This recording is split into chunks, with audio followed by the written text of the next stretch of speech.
السلام عليكم ورحمة الله وبركاته. بسم الله الرحمن الرحيم. الحمد لله رب العالمين. اللهم صل على محمد وعلى آل محمد كما صليت على إبراهيم وعلى آل إبراهيم إنك حميد مجيد. اللهم بارك على محمد وعلى آل محمد كما باركت على إبراهيم وعلى آل إبراهيم إنك حميد مجيد. أما بعد فإن خير الكلام كلام الله وخير السنن سنن محمد صلى الله عليه وسلم وشر الأمور محدثاتها وكل محدثة بدعة وكل بدعة ضلالة وكل ضلالة في النار. أعوذ بالله من الشيطان الرجيم. بسم الله الرحمن الرحيم. يا أيها الذين آمنوا اتقوا الله حق تقاته ولا تموتن إلا وأنتم مسلمون. ബഹുമാന്യരായ സഹോദരങ്ങളെ, റഹ്മാനായ റബ്ബ് സുബ്ഹാനഹു വ തആലയുടെ നിയമ നിർദ്ദേശങ്ങൾ കഴിവിൻ്റെ പരമാവധി ജീവിതത്തിൽ പാലിക്കുവാൻ പരിശ്രമിച്ചുകൊണ്ട് മുത്തഖീങ്ങളായി ജീവിക്കണേ എന്ന് പ്രത്യേകമായി ഓർമ്മപ്പെടുത്തുകയാണ്. റബ്ബ് സുബ്ഹാനഹു വ തആല നമുക്കെല്ലാം തൗഫീഖ് പ്രദാനം ചെയ്യുമാറാവട്ടെ. ജീവിതത്തിൻ്റെ മുഴുവൻ മേഖലകളിലും അല്ലാഹു സുബ്ഹാനഹു വ തആല ഖൈറും ബറക്കത്തും തമ്മിലെല്ലാം ധാരാളമായി വർഷിക്കുമാറാവട്ടെ. അല്ലാഹു സുബ്ഹാനഹു വ തആലയുടെ ദീനിനെ ശരിയാം വണ്ണം പഠിക്കാനും അത് ജീവിതത്തിൽ അമലാക്കി മാറ്റുവാനും അത് ദഅവത്ത് നടത്താനുമുള്ള തൗഫീഖ് നൽകി റബ്ബ് നമ്മയെല്ലാം അനുഗ്രഹിക്കുമാറാവട്ടെ. അഹ്ലുസുന്നയുടെ ഈ കാലഘട്ടത്തിലെ ഉന്നത പണ്ഡിതന്മാരിൽ ഒരാളായി ജീവിച്ച് കടന്നുപോയ ഷെയ്ഖ് മുഖബിൽ ബിൻ ഹാദി അൽ വാദിഇ റഹിമഹുള്ളയുടെ വിശ്വപ്രസിദ്ധമായ നസീഹത്തുകൾ ഉൾക്കൊള്ളുന്ന ഒരു കൊച്ചു ഗ്രന്ഥമാണ്, കൃതിയാണ് നസീഹത്തി ലി ത്വലബത്തിൽ ഇൽമ് എന്ന പേരിൽ പിന്നീടത് പ്രസിദ്ധീകരിച്ചത്. അദ്ദേഹത്തിൻ്റെ ചെറിയൊരു ക്ലാസ്സാണ്. ആ ക്ലാസ് പിന്നീടത് ക്രോഡീകരിച്ച് ചെറിയൊരു പുസ്തക രൂപത്തിലാക്കി എല്ലാവർക്കും ലഭ്യമാകുമാറ് അത് പ്രസിദ്ധീകരിച്ചതാണ് പിന്നീട് ഉണ്ടായത്. നമ്മളൊക്കെ ദീന് പഠിക്കണം എന്നാഗ്രഹിക്കുന്ന മനുഷ്യന്മാരാണ്. പഠിക്കുന്തോറും നമ്മുടെ അറിവല്ല നമുക്ക് ബോധ്യപ്പെടുക, നമ്മുടെ അറിവില്ലായ്മയാണ് ബോധ്യപ്പെടുക. അതാണ് ഇൽമിൻ്റെ പ്രത്യേകത. എത്ര പഠിക്കുന്നുവോ അത്രയും നമ്മുടെ അറിവില്ലായ്മ ബോധ്യപ്പെടും. പഠിക്കുന്നവരും അറിവിൻ്റെ ആഴം ബോധ്യപ്പെടുകയാണെങ്കിൽ ഒരു അഹങ്കാരിയായി മാറും. സാധാരണ പറയാറുണ്ട്, ത്വലബുൽ ഇൽമിന് 3 ഘട്ടമാണുള്ളതാണ്. ഇൽമ് തേടുന്നതിന് 3 ഘട്ടമാണ്. ഒന്നാമത്തെ ഘട്ടം ലേശം പഠിക്കുമ്പോൾ അയാൾക്ക് തോന്നും അത്യാവശ്യക്കായും തോന്നും, കുറേയൊക്കെ പഠിച്ചു, നമ്മളൊക്കെ തരക്കേടില്ല, ഉഷാറാണ് എന്ന് തോന്നും. ഒന്നാമത്തെ ഘട്ടത്തിൽ അന്ന് അവൻ പഠനം അവസാനിപ്പിച്ചു പോയാൽ അവനായിരിക്കും ഏറ്റവും വലിയ ഫിത്ന ഉമ്മത്തിന്. അവൻ്റെ കണക്കിൽ അത്യാവശ്യം തികഞ്ഞവനാണ്, ഇനി അധികമൊന്നും പഠിക്കാനില്ല, പിന്നെ ഇപ്പോൾ അവനേക്കാളും മേലെ വേറെ ആരും ഉണ്ടാവുന്നില്ല, യഥാർത്ഥമായിട്ടൊന്നും പഠിച്ചിട്ടുമുണ്ടാവില്ല. ആ ഒന്നാം ഘട്ടം കഴിഞ്ഞ് പിന്നെയും അവൻ പഠനവുമായി മുന്നോട്ട് പോവുകയാണെങ്കിൽ കുറേ കൂടി പഠിച്ച് മുന്നേറുമ്പോൾ രണ്ടാമത്തെ ദറജയിലേക്ക് എത്തും, രണ്ടാമത്തെ മർത്തബയിലേക്ക് എത്തുമ്പോൾ അവന് മനസ്സിലാവും എനിക്ക് ധാരാളം പഠിക്കാനുണ്ട് എന്ന്. അത് രണ്ടാമത്തെ ഘട്ടമാണ്. അത് കഴിഞ്ഞ് പിന്നെയും അയാൾ പഠിച്ചു, ഒരുപാട് മുന്നോട്ട് പോയി. മൂന്നാമത്തെ ഘട്ടത്തിലേക്ക് എത്തുമ്പോൾ അയാൾക്ക് മനസ്സിലാവും ഞാനൊന്നും പഠിച്ചിട്ടില്ല. അതാണ് അറിവിൻ്റെ ശരിയായൊരു റൂട്ട്. അതുകൊണ്ടാണ് വലിയ ഇൽമുള്ള ആളുകളാണ് കൂടുതൽ പഠിക്കാൻ മുന്നോട്ട് വരേണ്ടത്. ഇമാം ഇബ്നു അബ്ദുൽ ബർ റഹിമഹുള്ളയുടെ കിതാബ് ജാമിഉ ബയാനുൽ ഇൽം എന്ന കിതാബിൽ മുൻഗാമിൽ ഉദ്ധരിച്ച് പറയുന്നത് കാണാൻ കഴിയും. ആരാണ് ഏറ്റവും അധികം പഠിക്കേണ്ടത് എന്ന ചോദ്യത്തിന് മുൻഗാമികൾ നൽകിയ മറുപടി, ആരാണോ ഏറ്റവും അധികം ഇൽമുള്ളവർ അവരാണ് കൂടുതൽ പഠിക്കേണ്ടത്.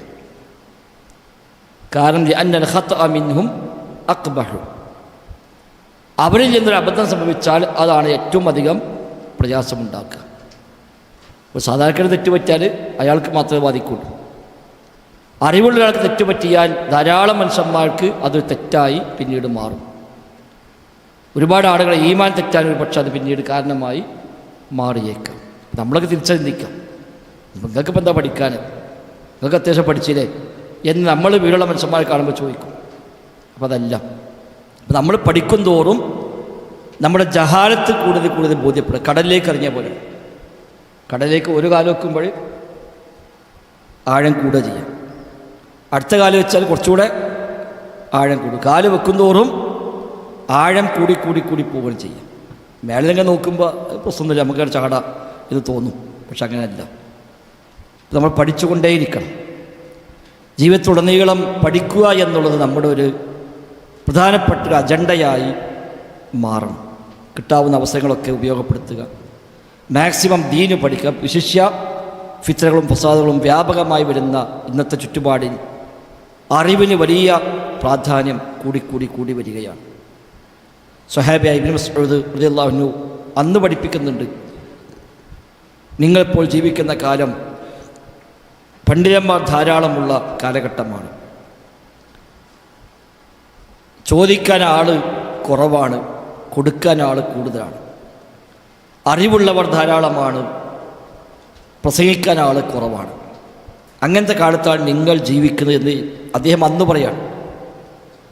ഇനി നിങ്ങൾ ഇബാദത്തിൽ മുഴുകയാണ് നല്ലത് എന്ന് ശേഷം അദ്ദേഹം അന്ന് ഉപദേശം കൊടുത്തു.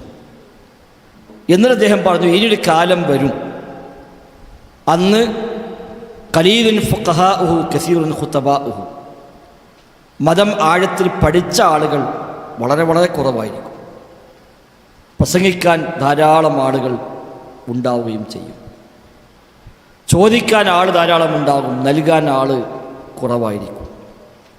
അത്തരം ഘട്ടത്തിൽ ഇബാദത്തിനേക്കാളും പ്രാധാന്യം ഇൽമിനാണ് എന്ന് അന്ന് അദ്ദേഹം പഠിപ്പിക്കുന്നുണ്ട്. നമ്മളൊക്കെ അവിടെയാണ് ഇപ്പോൾ ജീവിക്കുന്നത്. 2, 3, 4, 5 മണിക്കൂർ പ്രസംഗിക്കാൻ ഞങ്ങൾക്കൊക്കെ ഒരു ബുദ്ധിമുട്ടില്ല. പക്ഷെ എന്താണ് പഠിച്ചത് എന്ന് വെച്ചാൽ കാര്യമായിട്ടൊന്നുമില്ല എന്നതാണ് യാഥാർത്ഥ്യം. അതുകൊണ്ട് നമ്മളെല്ലാവരും പഠിച്ചുകൊണ്ടേയിരിക്കുക, ധാരാളമായി പഠിക്കുക. അങ്ങനെ ദീന് പഠിക്കാൻ മുന്നോട്ട് വരുന്ന ആളുകൾക്ക് ഷെയ്ഖ് മുഖബിൽ റഹ്മത്തുള്ളാഹി നൽകിയ 14 നസീഹത്തുകളാണ് ഈ കിതാബിൻ്റെ ആകത്തുക. ദീന് പഠിക്കുമ്പോൾ ഉണ്ടാവേണ്ടുന്ന പാലിക്കേണ്ടുന്ന മര്യാദകൾ 14 നസീഹത്തായി അദ്ദേഹം രേഖപ്പെടുത്തുകയും ആ 14 കൃത്യമായി പാലിച്ചു പോയാൽ നമുക്ക് തെറ്റ് പറ്റാതെ, റൂട്ട് മാറാതെ, ബേസ് അസ്ല് പിഴക്കാതെ ദീന് ഉൾക്കൊള്ളാൻ, അത് പഠിക്കാൻ, അത് പ്രാവർത്തികമാക്കാൻ കഴിയും എന്നതാണ് ഇതിൻ്റെ പ്രത്യേകത. ആ നിലക്ക് ഒന്നാമതായി എനിക്കും ശേഷം നിങ്ങൾക്കുമെല്ലാം ഉപകാരപ്പെട്ടെ എന്ന നിലക്കാണ് ഈ ഒരു സംസാരം ഉദ്ദേശിക്കുന്നത്. റബ്ബ് സുബ്ഹാനഹു വ തആല നമ്മിൽ നിന്ന് കബൂലാക്കുമാറാവട്ടെ. ഒന്നാമത്തെ ഉപദേശം അദ്ദേഹം അതിൻ്റെ തുടക്കത്തിൽ പറയുന്നുണ്ട്, ഈ ഉപദേശം തരാൻ കാരണം ഇന്ന് എല്ലാ ഫിത്നകളും വ്യാപകമായി വരുന്ന ഒരു ഘട്ടമാണ്. അഹ്ലുസുന്നയെ ഇല്ലാതാക്കാൻ വേണ്ടി എല്ലാത്തരം കക്ഷികളും കഠിന പരിശ്രമം നിർവഹിക്കുന്ന ഘട്ടത്തിലാണ് നാം ഉള്ളത്. അതുകൊണ്ട് അഹ്ലുസുന്നയോട് എൻ്റെ നസീഹത്ത് എന്ന് പറഞ്ഞുകൊണ്ടാണ് അദ്ദേഹം ഈ സംസാരം ആരംഭിക്കുന്നത്. നസീഹത്തി അലിസുന്ന എന്നാണ്. അഹ്ലുസുന്നയോടുള്ള എൻ്റെ നസീഹത്ത് എന്ന് പറഞ്ഞുകൊണ്ടാണ് അദ്ദേഹം ഈ ഒരു വിഷയത്തിലേക്ക് അദ്ദേഹം പ്രവേശിച്ചത്. അഹ്ലുൽ ബിദ്അ ഒരു ഭാഗത്ത് ശക്തമായി മുന്നോട്ട് വരുന്നു. മതം പൊളിക്കാനുള്ള എല്ലാ പരിശ്രമങ്ങളും നടന്നുകൊണ്ടേയിരിക്കുന്നു.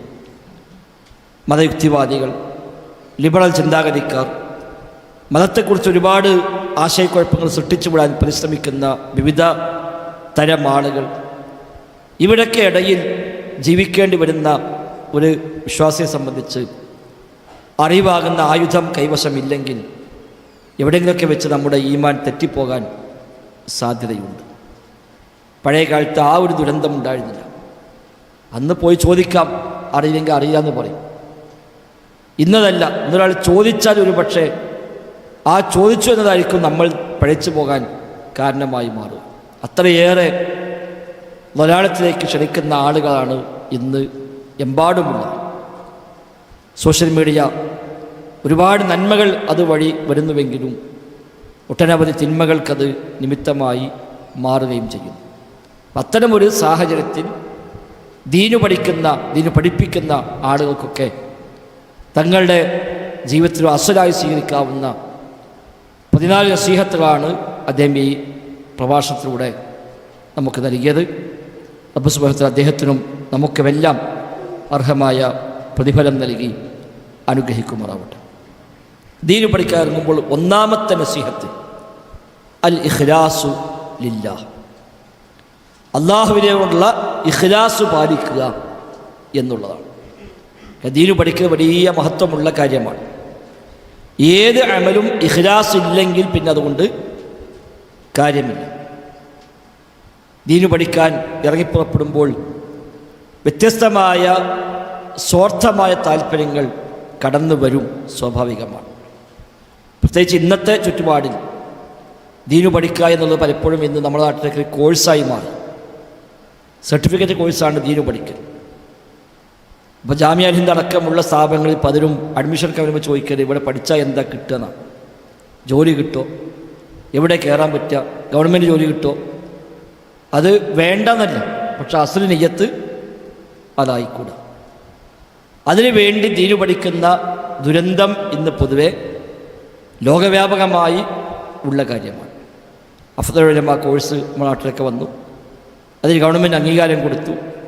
അതിൽ പാസ്സായ സർട്ടിഫിക്കറ്റ് ഉണ്ടെങ്കിൽ സ്കൂളിലും കോളേജിലൊക്കെ പഠിപ്പിക്കാനുള്ള യോഗ്യതയായി. അൽഹംദുലില്ലാഹ് കുറേ ആളുകൾക്ക് അതൊരു ഖൈറായി മാറുകയും ചെയ്തു. നമ്മളെ മൊത്തം ആക്ഷേപിക്കുകയല്ല. പക്ഷെ പിന്നീട് കുറച്ച് കാലം കഴിഞ്ഞപ്പോൾ ആ ജോലി മാത്രം ഉദ്ദേശിച്ചുകൊണ്ട് അറബി കോളേജുകളെ പടി കയറി വരുന്ന സാഹചര്യമുണ്ടായി. 2 കൊല്ലം പഠിച്ചാൽ തന്നെ LP UP സ്കൂളൊക്കെ പഠിപ്പിക്കാനുള്ള യോഗ്യതയായി. 5 വർഷം പഠിച്ചാൽ പിന്നെ B.Ed കൂടി എടുത്താൽ ഹൈസ്കൂളിൽ അധ്യാപകരായി കയറാം.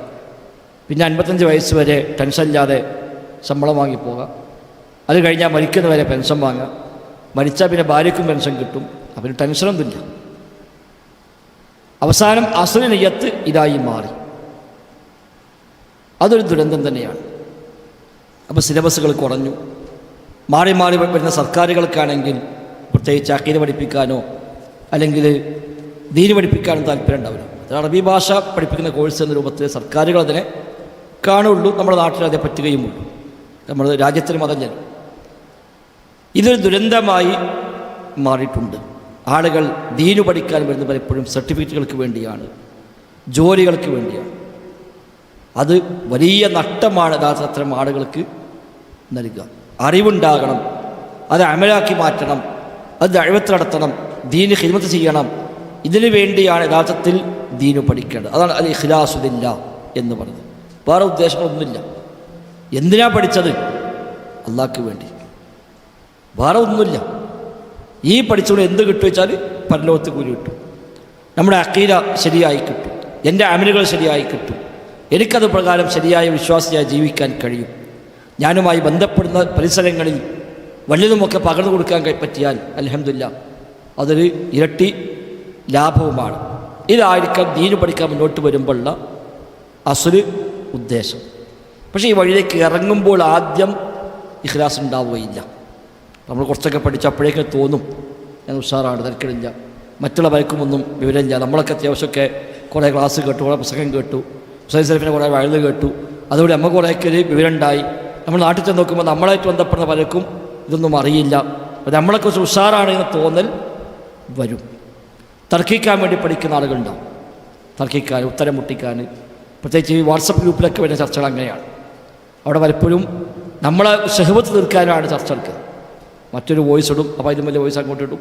പിന്നെ അതിന് വാശിയായി അതിനു വേണ്ടിയാണ് പിന്നെ ഓന് അന്വേഷിച്ചെടുക്കുക. ഇതിന് ഹദീസുണ്ടോ ആയത്തുണ്ടോ അന്വേഷിക്കൽ ഓന് മറുപടി എടുക്കാൻ വേണ്ടിയാണ്. അതായത് നമുക്ക് പഠിക്കാൻ വേണ്ടിയല്ല. അതല്ല യഥാർത്ഥത്തിൽ അൽ ഇഖ്ലാസു ലില്ലാഹ്. പടച്ച റബ്ബിന് വേണ്ടി മാത്രം ആകണം ദീനു പഠിക്കുന്നത്. അപ്പോൾ ഒന്നാമത് നമ്മളെന്തിനാണ് പഠിക്കുക വെച്ചാൽ നമുക്ക് വേണ്ടിയാണ്. ക്ലാസ് എടുക്കാൻ വേണ്ടി പഠിക്കേണ്ട ആവശ്യമില്ല, ഖുതുബ നടത്താൻ വേണ്ടിയല്ല പഠിക്കണം. അപ്പോൾ ഞങ്ങളൊക്കെ അനുഭവിക്കുന്ന ഒരു എടുക്കാറപ്പതാണ്. നമ്മളൊക്കെ ആകെ വായിക്കൽ ഒരു പ്രോഗ്രാം ഏറ്റാൽ അതിന് റെഫർ ചെയ്യാൻ വേണ്ടി വായിക്കും. ഒരു ഖുതുബ ഉണ്ടെങ്കിൽ അത് റെഫർ ചെയ്യാൻ വേണ്ടി വായിക്കും. അല്ലാതെ നമുക്ക് ഇൽമുണ്ടാകാൻ വേണ്ടി വായിക്കുക എന്നുള്ളത് പൊതുവേ ഇല്ല. വെറുതെ കിതാബ് എടുത്ത് വായിക്കുക എന്തിനാണ്? ഇൽമുണ്ടാകാൻ വേണ്ടി, നമ്മുടെ അഖീദ ശരിയാകാൻ വേണ്ടി, നമുക്ക് ആ വിഷയത്തിൽ ധാരണ വേണ്ടി. അതില്ല. എല്ലാവരും വായിക്കുന്നൊരു ക്ലാസ് ഉണ്ട്, നോക്കിയിട്ടില്ല, അവസ്ഥ നോക്കണം. ഒരു ഖുതുബ ഉണ്ട്, അത് നോക്കണം. അല്ലെങ്കിൽ അവിടെ കോളേജിൽ പഠിപ്പിക്കാൻ പോകാനുണ്ട്, റെഫർ ചെയ്യണം. അത് വേണ്ടെന്നല്ല, പക്ഷെ അതിനു വേണ്ടി അല്ല നമ്മൾ പഠിക്കേണ്ടത്. അതിനുവേണ്ടിയാണെങ്കിൽ നേരത്തെ ഇവിടെ ഷമാസിലേക്ക് സൂചിപ്പിച്ച പോലെയുള്ള ത്യാഗങ്ങളൊന്നും മുൻഗാമികൾ ചെയ്യേണ്ട കാര്യമില്ല. അവർക്കതുകൊണ്ട് ജോലി ഇട്ടിട്ടില്ല, ഉള്ള ജോലി പോയിട്ടേ ഉള്ളൂ. ഇമാം ബുഖാരിക്കും ഇമാം അഹമ്മദിനൊക്കെ അന്ന് അങ്ങനെയൊക്കെ പഠിച്ചതുകൊണ്ട് ആ ഗവൺമെൻറ് ഒരു അംഗീകാരം കൊടുത്തിട്ടില്ല, പിടിച്ചുകൊണ്ട് ജയിലിടുക ചെയ്തത്, അല്ലാതെ ഒന്നും കിട്ടിയിട്ടില്ല. അപ്പോൾ അവർ പഠിച്ചതൊന്നും ദുന്യവിയായ താല്പര്യങ്ങൾക്ക് വേണ്ടി ആയിരുന്നില്ല. അപ്പോൾ നമ്മളിവിടെ ക്ലാസ് കളിക്കുകയായാലും അതേപോലെ മറ്റു കാര്യങ്ങൾക്ക് വേണ്ടിയായാലും ഒക്കെ അതിൻ്റെ അസ്ല് ഇഖ്ലാസ് ആയിരിക്കും. പക്ഷെ മാനുഷികമായ പോരായ്മകൾ ഉണ്ടാവും. ഇമാം അഹമ്മദ് പറഞ്ഞു, ഞങ്ങളൊക്കെ പഠിക്കാൻ തുടങ്ങിയപ്പോൾ ഇഖ്ലാസ് ഉണ്ടായിരുന്നില്ല, പക്ഷെ പഠിച്ച് വന്നപ്പോൾ ഇഖ്ലാസ് ഉണ്ടാവൽ നിർബന്ധമായി മാറി. തുടങ്ങുമ്പോൾ ഇഖ്ലാസ് ഇല്ല, പഠിച്ചു കഴിഞ്ഞപ്പോൾ ഇഖ്ലാസ് ഉണ്ടാവൽ നിർബന്ധമായി മാറി. അല്ലാമ അമീനു ഷങ്കീത്ത് റഹിമഹുല്ല സൗദി അറേബ്യയിൽ ജീവിച്ചു പോയ ആളാണ്. അദ്ദേഹം മൊറീഷ്യസ് ഷങ്കീത്തിൽ ജയിച്ച് പിന്നീട് ഇവിടേക്ക് വന്ന് ഇവിടെ സേവനം ചെയ്ത് വലിയ ആലിമായി ഒരുപാട് കിതാബ് എഴുതി ജീവിച്ചു പോയ ആളാണ് പിന്നെ അമീനു ഷങ്കീത്ത് റഹിമഹുല്ല. അദ്വാ ഉൽ ബയാൻ എന്ന വിശ്വപ്രസിദ്ധമായ തഫ്സീർ എഴുതിയ മഹാമനുഷ്യൻ. ഉസൂലു ഫിഖ്ഹിൽ മുദക്കറത്തു ഉസൂലു ഫിഖ് എന്ന വിശ്വവിഖ്യാതമായ കിതാബ് എഴുതിയ മനുഷ്യൻ. ഒരുപാട് ഗ്രന്ഥങ്ങൾ രചിച്ച വലിയ ഉസൂലിയാണ്, വലിയ ഫഖീഹാണ്, മുഫസ്സിറാണ് അദ്ദേഹം. അദ്ദേഹത്തിൻ്റെ ചരിത്രത്തിൽ കാണാം, അദ്ദേഹം ആദ്യമായി എഴുതിയ കിതാബ്, തൻ്റെ ജീവിതത്തിൽ ആദ്യമായി ഒരു കിതാബ് എഴുതി. അങ്ങനെ ഒരുപാട് മാസങ്ങളും വർഷങ്ങളും പണിയെടുത്ത് ഒരു കിതാബ് അദ്ദേഹം എഴുതി. അതിൻ്റെ എല്ലാ വർക്കുകളും പൂർത്തിയായി എല്ലാം കഴിഞ്ഞ ശേഷം അദ്ദേഹം ആ കിതാബ് കത്തിച്ചു കളഞ്ഞതാണ്, പ്രിൻ്റ് ചെയ്യാൻ കൊടുത്തില്ല. അപ്പോൾ കൂടുതൽ ആലോചിച്ചു, എന്താണ് തിരക്ക് അധ്വാനിച്ച് എഴുതിയിട്ട് പിന്നെ എന്താ ഞങ്ങൾ കത്തിച്ചത്? അദ്ദേഹം പറഞ്ഞു, എനിക്കതിൽ എഴുതുമ്പോൾ ഇഖ്ലാസ് ഉണ്ടായിരുന്നില്ല, അതുകൊണ്ട് ഇഖ്ലാസ് ഇല്ലാത്ത കിതാബ് ആൾക്കാർക്ക് വേണ്ടത്. അപ്പോൾ എത്ര വലിയ ഇഖ്ലാസ്! സ്വാഭാവികമായിട്ട് നമുക്കൊക്കെ ഉണ്ടാവുമല്ലോ, ഒരു നമ്മുടെ പുസ്തകം പ്രസിദ്ധീകരിക്കുമ്പോൾ ഇത് ഒരാൾ കാണട്ടെ, എൻ്റെ പേരായ്മ ഉണ്ടാവട്ടെ, ഇതൊക്കെ ആളുകൾ അറിയട്ടെ എന്നൊക്കെ ഉണ്ടാവുമല്ലോ. മാനുഷികമായി വരുന്ന ചില കുറവുകളാണതൊക്കെ. അങ്ങനെ ഇഖ്ലാസ് ഇല്ലാതെ എഴുതിയ കിതാബ് ആളുകൾ വായിക്കേണ്ടതില്ല എന്ന് മനസ്സിലാക്കി അദ്ദേഹം അത് കത്തിച്ചു കളഞ്ഞതാണ്. അതാണ് തിരിച്ചറിവുകൾ. അപ്പം നമ്മൾ ദീനിൻ്റെ ഏത് മസല പഠിക്കുകയാണെങ്കിലും നമ്മൾ മനസ്സിലാക്കേണ്ടത് അത് ഒന്നാമതായി എനിക്ക് വേണ്ടിയാണ്, നമുക്ക് നമ്മുടെ ജീവിതത്തിൽ അത് അമലാക്കി മാറ്റാനാണ്. പിന്നെ അത് സാഹചര്യമുണ്ടെങ്കിൽ പറഞ്ഞു കൊടുക്കാം. ഒരാൾക്ക് പറഞ്ഞു കൊടുക്കേണ്ട സാഹചര്യം ഉണ്ടായി, അപ്പോൾ പറഞ്ഞു കൊടുക്കാം. എവിടെയെങ്കിലും തെറ്റ് കണ്ടു തിരുത്തേണ്ട ഒരു ഘട്ടം വന്നു, അവിടെ തിരുത്താം. അല്ലാതെ മറ്റുള്ളവരെ പഠിപ്പിക്കാൻ വേണ്ടി പഠിക്കുന്നവരായി നമ്മൾ മാറിക്കൂടാ. നമ്മൾ പഠിക്കേണ്ടത് നമുക്ക് വേണ്ടിയാണ്. ഇപ്പോൾ ഇവിടെ നേരത്തെ ഷമ്മാസിലേക്ക് പറഞ്ഞ ദാറുൽ ഹദീസ്, ഇവിടെ പഠിച്ച ഒരു സർട്ടിഫിക്കറ്റും കിട്ടില്ല, ഒരു സർട്ടിഫിക്കറ്റും ഇല്ല, ജോലിയില്ല, ഒന്നുമില്ല. ഉള്ള ജോലി ഒഴിവാക്കിയിട്ട് അവിടെയൊക്കെ വന്നത്. ഗവൺമെൻറ് സ്കൂളിലാണ് അദ്ദേഹം ജോലി ചെയ്യുന്നത്. ലീവ് എടുത്ത് വന്നേക്കാണ് പഠിക്കാൻ വേണ്ടി. അവിടെ പഠിച്ചാൽ എന്താ കിട്ടുക? ഇൽമ കിട്ടും, വേറൊന്നുമില്ല. ഒരു കൊല്ലം 34,000 ഹദീസിൽ പഠിച്ചു, അൽഹംദുലില്ലാഹ്. അവരൊക്കെ ഇവിടെ സംസാരിച്ച ഷമ്മാസടക്കം 34,000 ഹദീസ് പഠിച്ച് ഒരു ഒറ്റ കൊല്ലം കൊണ്ട്. അതിന് സർട്ടിഫിക്കറ്റ് ഒന്നും ഉണ്ടാവില്ല, അതെവിടെയും കൊണ്ടുപോയി കൊടുത്താൽ പ്രത്യേകിച്ച് ജോലിയൊന്നും കിട്ടില്ല. ആ ഒരു കൊല്ലം ബാക്കിയെല്ലാം ഒഴിവാക്കി ഇതിനു വേണ്ടി മാറിയിരുന്നു. അത് ഇഖ്ലാസ് ഇല്ലെങ്കിലോ വമ്പ നഷ്ടമാണ്. അങ്ങനെയൊക്കെ ത്യാഗം ചെയ്തിട്ട് നിയ്യത്ത് മാറിപ്പോയാൽ അത് വലിയ നഷ്ടമായി മാറി. അപ്പം നമ്മൾ ദീന് പഠിക്കുമ്പോൾ ഒന്നാമതായി പാലിക്കേണ്ട നിബന്ധന, ഒന്നാമത്തെ നസീഹത്ത് നമ്മോട് ശൈഖ് നൽകുന്നത് അൽ ഇഖ്ലാസു ലില്ലാഹ്, പടച്ച റബ്ബിനുള്ള ആത്മാർത്ഥത, നിഷ്കളങ്കമായ മനസ്സ്, ശരിയായ നിയ്യത്ത്, അതാണ് നമുക്കവിടെ ഉണ്ടാവേണ്ടത്. അതുണ്ടായിക്കഴിഞ്ഞാൽ അത് വല്ലാത്തൊരു സംതൃപ്തിയായി മാറും. ഒരുപാട് താല്പര്യങ്ങളൊന്നുമില്ല, നമ്മൾ നമുക്ക് വേണ്ടി പഠിക്കുകയാണ്. അപ്പോൾ ആ ഇൽമിന് വേറൊരു ഹലാവത്ത്, ഒരു മാധുര്യം നമുക്കത് വഴി ലഭിക്കും. ലോകത്ത് ഏറ്റവും അധികം മാധുര്യമുള്ളത് അറിവാണ്. എല്ലാത്തിനും മാധുര്യമുണ്ട്. ഇപ്പം മൊബൈൽ ഫോണിന് ഒരു മാധുര്യം ഉണ്ടല്ലോ, അതുകൊണ്ടാണ് നമ്മളിങ്ങനെ യൂട്യൂബ് എടുത്തവർ അങ്ങനെ പോണത്. എത്ര മണിക്കൂർ ഇരിക്കുമല്ലോ, രാത്രി 12 മണി 1 മണി ആയാലും ഓർക്കാൻ വരില്ല. ഖുർആൻ കിട്ടാത്ത മാധുര്യം നമുക്ക് അതിമ കിട്ടുന്നുണ്ട്. ഓരോരുത്തർക്കും ഓരോ ടേസ്റ്റാണ് കിട്ടുക. അതേപോലെ സമ്പത്ത്, ഒരു മാധുര്യമുണ്ട്. അതുള്ള ആളുകൾക്ക് പൈസ ഉണ്ടാക്കാൻ എത്ര പണിയെടുത്തോളും, ഓവർ ടൈം ഡ്യൂട്ടി എടുക്കും, ഉറക്കം പ്രശ്നമില്ല, നാട് പ്രശ്നമില്ല, എത്ര ഹാർഡ് വർക്കും ചെയ്യും. അത് വേണ്ടെന്നോ പാടില്ല എന്നല്ല പറഞ്ഞത്. അതിനൊരു മാധുര്യമുണ്ട്. പൈസ ഇങ്ങനെ കിട്ടുമ്പോൾ അതൊരു മാധുര്യമാണ്. സ്ഥാനമാനങ്ങൾ, അതൊരു മാധുര്യമാണ്. ഒരാളിങ്ങനെ ജയിച്ച് കയറിപ്പോവുക, MLA ആവുക, മന്ത്രിയാവുക, അതൊക്കെ അങ്ങനത്തെ ആളുകൾക്ക് അത് ടേസ്റ്റ് ആയിരിക്കും. നമുക്കൊരു പക്ഷെ അത് അനുഭവപ്പെട്ടോളുന്നില്ല. പെണ്ണ് ഒരു മാധുര്യമുണ്ട്. ഏറ്റവും മാധുര്യമുള്ളത് അനുഭവിച്ചവർ പറയുന്നു അറിവാണ്. ഫഇന്നദിൽ ഇൽമി ലദ്ദത്തൻ ലാ തുവാസിഹാ ലദ്ദത്തുൻ എന്ന് ഇമാം ഷാത്തബി റഹിമഹുല്ലാഹ് അദ്ദേഹത്തിൻ്റെ അൽ മുവാഫഖാത്ത് എന്ന കിതാബിൻ്റെ തുടക്കത്തിൽ അദ്ദേഹം പറഞ്ഞു കാണാൻ പറ്റും. അറിവിനൊരു ലദ്ദത്തുണ്ട്, ഒരു ആനന്ദമുണ്ട്. ലാ തുവാസിഹാ ലദ്ദ, മറ്റ് ഒരു ആനന്ദവും അതിനോട് കിടപിടിക്കുകയില്ല. അത്ര വലിയ മാധുര്യം. അതുകൊണ്ടാണ് ഇമാം ബുഖാരിക്ക് ആ കാലത്ത് 16,000 കിലോമീറ്റർ യാത്ര ചെയ്യാൻ കഴിഞ്ഞത്. അല്ലെങ്കിൽ മനുഷ്യന് കഴിയോ? ഭക്ഷണം കഴിക്കാനില്ല, മര്യാദക്ക് വസ്ത്രം ധരിക്കാനില്ല, സൗകര്യങ്ങളില്ല, യാത്രാ വാഹനങ്ങളില്ല, കൂടെ പോകാൻ ആളുകളില്ല. എന്നിട്ട് പോലും ആ കാലഘട്ടത്തിൽ 16,000 കിലോമീറ്റർ അവർ യാത്ര ചെയ്തു എന്ന് പറഞ്ഞാൽ ഈ മാധുര്യം ഉള്ളിൽ കയറുമ്പോൾ ഉണ്ടാകുന്ന ഒരു എനർജിയാണ്. അറിവിനൊരു മാധുര്യമുണ്ട്. ആ മാധുര്യം അനുഭവിക്കാൻ കഴിഞ്ഞാൽ എന്ത് ത്യാഗം ചെയ്യാൻ നമുക്കതിലൂടെ സാധിക്കും. എത്ര കഷ്ടപ്പെട്ടാലും പ്രശ്നമില്ല, എവിടെ പോലും പ്രശ്നമില്ല, എത്ര ഉറക്കമൊഴിവാക്കാനും അവർക്ക് പ്രയാസമില്ല. അതാണ് മുൻഗാമികൾ നമുക്ക് കാണിച്ചു തന്ന മാതൃകകൾ. അതുകൊണ്ട് തന്നെ ആത്മാർത്ഥമായി ദീന് പഠിക്കുമ്പോഴാണ് ആ മാധുര്യം നമുക്ക് അനുഭവിക്കാൻ കഴിയുക. നമ്മൾ ദീന് പഠിക്കാൻ ഉപയോഗപ്പെടുത്തുന്ന ഏത് വഴികളുണ്ടെങ്കിലും ആ വഴികളെല്ലാം ഇഖ്ലാസോടു കൂടി മാത്രമാക്കി തീർക്കാൻ നമ്മൾ പരിശ്രമിക്കണമെന്നാണ് ഒന്നാമതായി എന്നോടും ശേഷനിങ്ങളോടുമെല്ലാം ഓർമ്മിപ്പിക്കാനുള്ളത്. റബ്ബ് സുബ്ഹാനഹു വ തആല തൗഫീഖ് പ്രദാനം ചെയ്യുമാറാവട്ടെ. രണ്ടാമത്തെ നസീഹത്ത് അസ്സബ്റു അലാ തഹ്സീലിൽ ഇൽമി എന്നാണ്. അസ്സബ്റു അലാ തഹ്സീലിൽ ഇൽമി. ഒരു പേജിൽ നിന്ന് മറിച്ചെങ്കിൽ അവിടെ എഴുതാൻ സ്ഥലമുണ്ട്. കുറിപ്പുകൾ എന്ന് എഴുതിയിട്ടൊരു ബ്ലാങ്ക് പേജ് ഉണ്ടാവും. വല്ലതൊക്കെ ഈ പറഞ്ഞു പോകുന്നതിൽ നോട്ട് ചെയ്യണം തോന്നുന്ന വല്ലതൊക്കെ ഉണ്ടെങ്കിൽ അവിടെ എഴുതി വെക്കാം. പിന്നീട് എനിക്ക് എടുത്തു വെക്കാൻ പറ്റും. ഉറക്കം വരാതെക്കാനും ഉപകാരപ്പെടും. അപ്പോൾ രണ്ടാമത്തെ നസീഹത്ത് അസ്സബ്റു അലാ തഹ്സീലിൽ ഇൽമി. ഇൽമ ലഭിക്കണമെങ്കിൽ, ഇൽമ നേടണമെങ്കിൽ അത് ക്ഷമ പുലർത്തണം. ക്ഷമ ഇല്ലാത്തവന് അറിവ് കിട്ടില്ല. ബൈപ്പാസ് ഇല്ല അറിവ് കിട്ടാൻ. മറ്റേതിലേക്കുണ്ടാവും കുറുക്ക് വഴികൾ. ഇതൊരു കുറുക്ക് വഴിയില്ല. നമുക്കാർക്കും വഹയായിട്ട് വരുമല്ലോ. ഇത് കുത്തിയിരുന്ന് ത്യാഗം ചെയ്ത് ബാക്കിയെല്ലാം തൽക്കാലം അഡ്ജസ്റ്റ് ചെയ്ത് ഉണ്ടാക്കിയെടുക്കേണ്ടത് തന്നെയാണ് അറിവ് എന്നത്. ഇത് വലിയ ക്ഷമ ആവശ്യമാണ്. മുൻഗാമിയുടെ ജീവിതം പരിശോധിക്കുമ്പോൾ എത്രയാണ് അവരൊക്കെ അതിൽ ക്ഷമ അവലംബിച്ചത്. ഞാൻ നേരത്തെ പറഞ്ഞു ഇമാം ബുഖാരിയുടെ ത്യാഗങ്ങൾ. എല്ലാവരും ആദ്യകാലത്ത് നമ്മൾ വായിക്കുന്ന മുഴുവൻ പണ്ഡിതന്മാരും ചരിത്രം അങ്ങനെ തന്നെയാണ്. അബൂ ഹാത്തിം റാസി റഹിമഹുല്ലാഹ് 7 കൊല്ലം വ്യത്യസ്തമായ രാജ്യങ്ങൾ യാത്ര ചെയ്തു. Basra, Kufa, Syria, Mecca, Medina, Misr, ഇവിടെയൊക്കെ ചില സ്ഥലത്ത് 2 പ്രാവശ്യം 3 പ്രാവശ്യമൊക്കെ 7 കൊല്ലം ഒന്നാകെ നാട്ടിലേക്ക് പോലും പോകാതെ അദ്ദേഹം യാത്ര ചെയ്തു. വകുല്ലു ദാലിക മാഷിയ. അത് മുഴുവനും പോയത് നടന്നുകൊണ്ടാണ് അദ്ദേഹം പറഞ്ഞത്. എല്ലാം നടന്നുകൊണ്ട് 7 കൊല്ലം നടന്നു അദ്ദേഹം ദീന് പഠിക്കാൻ, അറിവ് തേടിക്കൊണ്ട്. ഇമാം മാലിക് റഹിമഹുല്ലാഹ് ദീന് പഠിക്കാൻ വേണ്ടി കുത്തിയിരുന്ന് വീടിൻ്റെ കാര്യം പോലും ശ്രദ്ധിക്കാതായി. വീട്ടിൽ അവസാനം വീടിൻ്റെ മേൽക്കൂര ഇടിഞ്ഞു വീണതാണ്. ഇടിഞ്ഞു വീണപ്പോൾ ആ പട്ടികയും മറ്റും പെറുക്കി അത് വിറ്റിട്ട് ആ പൈസ കൊണ്ട് പോയിട്ട് പഠിക്കാൻ നോക്കി.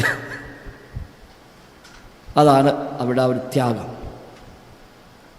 ആ വീണത് ഭാഗ്യം, അവർ അത് വിൽക്കാനോ, അത് വിറ്റിട്ട് തൽക്കാലം അടുത്ത യാത്രക്കുള്ള വഴിയായി. ഇതായിരുന്നു അവരൊക്കെ കണ്ടൊരു രീതി. ഇമാം ബുഖാരി റഹ്മത്തുള്ളാഹി ബസ്രയിൽ വന്നപ്പോൾ അദ്ദേഹത്തിൻ്റെ ക്ലാസ്സിൽ ധാരാളം മനുഷ്യന്മാർ പങ്കെടുക്കും. അന്ന് അവരൊക്കെ ക്ലാസ്സിൽ അങ്ങനെയാണ്, ധാരാളം ആളുകൾ പങ്കെടുക്കും. അദ്ദേഹം ഹദീസ് പഠിപ്പിക്കാൻ തുടങ്ങി ബസ്രയിൽ. കുറച്ച് ദിവസം കഴിഞ്ഞപ്പോൾ പിന്നെ അദ്ദേഹം ക്ലാസ്സിൽ വരുന്നില്ല. ഫഫഖദ്നാഹു അയ്യാമൻ, ദിവസങ്ങളോളം അദ്ദേഹത്തെ ഞങ്ങൾ കാണാതായി. അപ്പോൾ എന്തു പറ്റി പിടുത്തുമില്ല. ആളുകൾ വരുന്നു, ഇമാം ബുഖാരി ക്ലാസ് എടുക്കാൻ വരുന്നില്ല. അവസാനം അന്വേഷിച്ച് പോയപ്പോൾ അദ്ദേഹം അവിടെ വീട്ടിലുണ്ട്. അപ്പോൾ നോക്കുമ്പോൾ ഉടുത്ത തുണി കീറിയിട്ടുണ്ട്, ഇനി വേറെ തുണിയില്ല, അതുകൊണ്ട് വരാൻ പറ്റുന്നില്ല. കീറിയ വസ്ത്രം എടുത്തിട്ട് വരാൻ കഴിയുന്നല്ലോ. വേറെ വസ്ത്രം മാറ്റാനാണെങ്കിൽ ഇല്ലതാണ്, അത് പറയാനും പറ്റില്ല. കാരണം ഒരാളുടെ ആനുകൂല്യം പറ്റാത്തവരാണ് അവരൊക്കെ. അപ്പോൾ ഇതാണ് പ്രശ്നം എന്ന് മനസ്സിലായപ്പോൾ അവരൊക്കെ പാടെ കൂടി ഒരു പിരിവെടുത്തിട്ട് ഒരു വസ്ത്രമൊക്കെ വാങ്ങി ഞങ്ങളുടെ ഒരു ഹദിയ എന്ന് പറഞ്ഞിട്ട് കൊണ്ടുപോയി കൊടുത്തപ്പോൾ പിന്നെ ആ വസ്ത്രം എടുത്തിട്ട് പിന്നെ ഒരു ക്ലാസ് ഇടാൻ തുടങ്ങി. ഇതായിരുന്നു അവരുടെയൊക്കെ ജീവിതത്തിലെ ത്യാഗത്തിൻ്റെ, ക്ഷമയുടെ പാഠങ്ങൾ. പലപ്പോഴും ഭക്ഷണം കഴിക്കാൻ പോലും മറന്നുപോയ ആളുകൾ. അന്നവർ, പേര് ഞാൻ ഓർക്കുന്നില്ല, അദ്ദേഹം പറയുന്നുണ്ട്, ഞങ്ങൾ ക്ലാസ്സിലേക്ക് പോകും. ക്ലാസ്സിൽ പോയി തിരിച്ചു വരുന്ന വഴിക്ക് മത്സ്യം വിൽക്കുന്നത് കണ്ടു. അപ്പോൾ ഞാനും കൂടുതൽ ആളും കൂടി പറഞ്ഞു, നമ്മൾ അല്പം മത്സ്യം വാങ്ങാം, നമുക്കിന്ന് കഴിക്കാലോ. ആ മത്സ്യം വാങ്ങി വീട്ടിലെത്തിയപ്പോൾ അറിഞ്ഞു അടുത്ത ക്ലാസ് ഉണ്ട്. ആ മത്സ്യം അവിടെ വെച്ചിട്ട് വേഗം ക്ലാസ്സിലേക്ക് പോയി. ആ ക്ലാസ് രാത്രി വരെ വൈകി. പിറ്റേന്ന് പിന്നെയും ക്ലാസ് ഉണ്ട്, അതിലും പങ്കെടുത്തു. അങ്ങനെ 3 ദിവസം ഈ ക്ലാസ്സിട്ട് പോയി. മത്സ്യം നോക്കാൻ പറ്റില്ല, വേവിക്കാൻ പറ്റില്ല. 3 ദിവസം കഴിഞ്ഞ് വരുമ്പോൾ മത്സ്യമാകെ ചീഞ്ഞ് മണക്കുന്നുണ്ട്. ഞങ്ങൾ അങ്ങനെ തിന്നു പറയും. അതങ്ങനെ തിന്നു. കഴിഞ്ഞത് വേവിക്കാൻ നിന്നാ സമയം പോകും. അപ്പം അങ്ങനെ എടുത്താൽ തിന്നിട്ട് അടുത്ത ക്ലാസ്സിലേക്ക് പോയി. ഇങ്ങനെയൊക്കെ ക്ഷമ കൈകൊണ്ടപ്പോഴാണ് അവരൊക്കെ മുഹദ്ദിസീങ്ങളും ഫുഖഹാക്കളുമൊക്കെയായി മാറിയത്. അത് വെറുതെ ഒരു കോളേജിൽ പോയി ചേർന്ന് 5 കൊല്ലം പഠിച്ച് സർട്ടിഫിക്കറ്റും വാങ്ങി നമ്മളെല്ലാം തയ്ഞ്ഞു എന്ന് പറഞ്ഞ് ഇറങ്ങിയവരല്ല അവരാരും. ജീവിതം മുഴുവൻ ദീന് പഠിക്കാൻ വേണ്ടി പൂർണ്ണമായി മാറി നിന്നവരാണ്. അബൂ ഹനീഫ ഇമാം 18 കൊല്ലമാണ് തൻ്റെ ഉസ്താദിനെ കൂടെ കൂടിയത് ദീന് പഠിക്കാൻ. എല്ലാവരും ഓരോരുത്തരും പ്രത്യേകം പറയേണ്ട ആവശ്യമില്ല. എല്ലാവരും അങ്ങനെ കഠിനാധ്വാനം ചെയ്തിട്ടാണ് അവരൊക്കെ നേടിയെടുത്തത്. മരിക്കാൻ സമയത്ത് പോലും അവർ ദീന് ഷെയർ ചെയ്തുകൊണ്ടാണ് പലരും മരിച്ചത്. അബൂ ഹാത്തിം റാസി റഹിമഹുല്ലാഹ് മരിക്കാൻ കിടക്കുമ്പോൾ മകൻ ഇബ്നു അബീ ഹാത്തിം പറയാണ്, ബാപ്പാൻ്റെ അവസാന നിമിഷങ്ങളാണ്. ആ സമയത്താണ് എനിക്ക് ഒരു ഹദീസ് ഓർമ്മ വന്നത്. ആ ഹദീസ് റിപ്പോർട്ട് ചെയ്ത ആൾ നബിയിൽ നിന്ന് ഉദ്ധരിക്കുന്നു. അപ്പോൾ അദ്ദേഹം നബിയെ കണ്ട ആളാണോ സ്വഹാബിയാണോ എന്നെനിക്ക് സംശയമുണ്ട്. അപ്പോൾ ഞാൻ ആ സമയത്ത് വാപ്പടിച്ചു, വാപ്പ ഉഖബത്തിന് സുഹബത്തുണ്ടോ? വാപ്പ ഉഖബത്ത് എന്ന റിപ്പോർട്ടർ സ്വഹാബിയാണോ, നബിയെ കണ്ട ആളാണോ എന്ന് ചോദിച്ചപ്പോൾ ഇല്ല, ഉഖബത്ത് സുഹബത്തില്ല, സ്വഹാബിയല്ല എന്ന് വാപ്പ പറഞ്ഞു. ആ പറഞ്ഞു കഴിഞ്ഞ് വാപ്പ മരിക്കും ചെയ്തു. ആ ഒരു അവസാന സമയങ്ങളിൽ പോലും അവർ ദീന് പഠിക്കാനും പകർത്താനും അത് കൈമാറാനും ഒക്കെയുള്ള പരിശ്രമങ്ങൾ, അത് നേടിയെടുക്കാനുള്ള പരിശ്രമങ്ങളാണ് അവരൊക്കെ അന്നും നിർവഹിച്ചത് എന്നർത്ഥം. ധാരാളമായി അവരൊക്കെ ഹിഫ്ലാക്കി. അതിലൊക്കെ വലിയ ക്ഷമ തീർച്ചയായും അനിവാര്യമാണ്. അപ്പം ക്ഷമ ഇല്ലാതെ കഴിയില്ല. ഇമാം ഷാഫി റഹ്മത്തുള്ളാഹി പറഞ്ഞു, 6 കാര്യമില്ലാതെ ദീന് പഠിക്കുകയില്ല, ഇൽമ പഠിക്കുകയില്ല. അഖീലൻ തനാലൽ ഇൽമ ഇല്ലാ ബിസിത്തത്തി, 6 കാര്യമില്ലാതെ ഇൽമ നേടാൻ കഴിയുകയില്ല. 1 ദക്കാഉൻ, നല്ല ബുദ്ധി വേണം. മണ്ടന്മാർക്ക് പോയത്തന്മാർക്ക് പറ്റിയ പണിയല്ല ഇൽമ പഠിക്കുക എന്നുള്ളത്. അത് പഠിച്ചോൻ നൽകേണ്ടതാണ്. പക്ഷെ എന്നാലും ഡെവലപ്പ് ചെയ്യാൻ പറ്റും. ബുദ്ധിയില്ലാത്ത ആരുമില്ല, ബുദ്ധിയെ ഡെവലപ്പ് ചെയ്യാൻ പറ്റും. സുലൈമാൻ റുഹൈലി ഹഫിദഹുല്ലാഹ് എപ്പോഴും പറയുന്നുണ്ട്, അത് ദക്കാഉ കത്തിഫ്ലി യുനമ്മാ വയുറബ്ബാന്ന്. ബുദ്ധി എന്നുള്ളത് കുട്ടിയെപ്പോലെയാണ്, വളർത്തിക്കൊടുത്താൽ വളരും. വളർത്താതെ തിരിഞ്ഞോക്കാതെ വിട്ടാലോ അതങ്ങനെ മുരടിച്ച് എവിടെയൊക്കെ ജീവൻ പോവുകയും ചെയ്യും. നമ്മളിങ്ങനെ അതിന് ഡെവലപ്പ് ചെയ്തെടുത്താൽ നമ്മുടെ ബുദ്ധിയെ നമുക്ക് വളർത്തിക്കൊണ്ടുവരാൻ കഴിയും. ഹിഫ്ദിന് കഴിയാത്ത ആരുമില്ല, നമ്മൾ ഉപയോഗിക്കുന്നതനുസരിച്ചാണ്.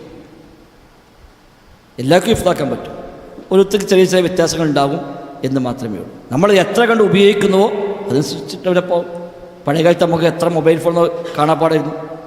ഇന്ന് ഭാര്യമാരെ നമ്പർ പോലും ചിലപ്പോൾ ഓർമ്മ ഉണ്ടാകും. അത് നോക്കണം, ആവശ്യമില്ല, ഹിഫ്ദാക്കേണ്ട ആവശ്യമില്ല. നമ്മൾ നേരെ സെർച്ച് ചെയ്താൽ അവിടെ കിട്ടും. പിന്നെ അപ്പോൾ ഹിഫ്ദാക്കണം, കണക്ക് കൂട്ടാനിപ്പോൾ ഒന്ന് കാൽക്കുലേറ്ററല്ലേ, ഒരു ചെറിയ കണക്ക് പോലും ആരും കൂട്ടുന്നില്ല, അതിൻ്റെ ആവശ്യമില്ല. അപ്പം നമ്മൾ അതിൽ നിന്ന് എല്ലാണ്ട് ഒഴിഞ്ഞപ്പോൾ ആ ഭാഗം ഡെഡായിപ്പോയി.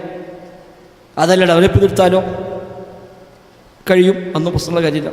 അപ്പം സാധിക്കാത്ത ഒന്നുമില്ല. 1 ദക്കാ ആണ്, ബുദ്ധി വേണം. 2 ഹിർസാണ്, അതിയായ ആഗ്രഹം വേണം, നല്ല ആഗ്രഹം വേണം. ഇൻട്രസ്റ്റ് ഇല്ലാത്തവന് ചെയ്യാൻ കഴിയില്ല. ദീന് പഠിക്കണം, അറിവ് നേടണം, ഈ ഒരു അതിയായ ആഗ്രഹമുണ്ടെങ്കിലേ കഴിയൂ.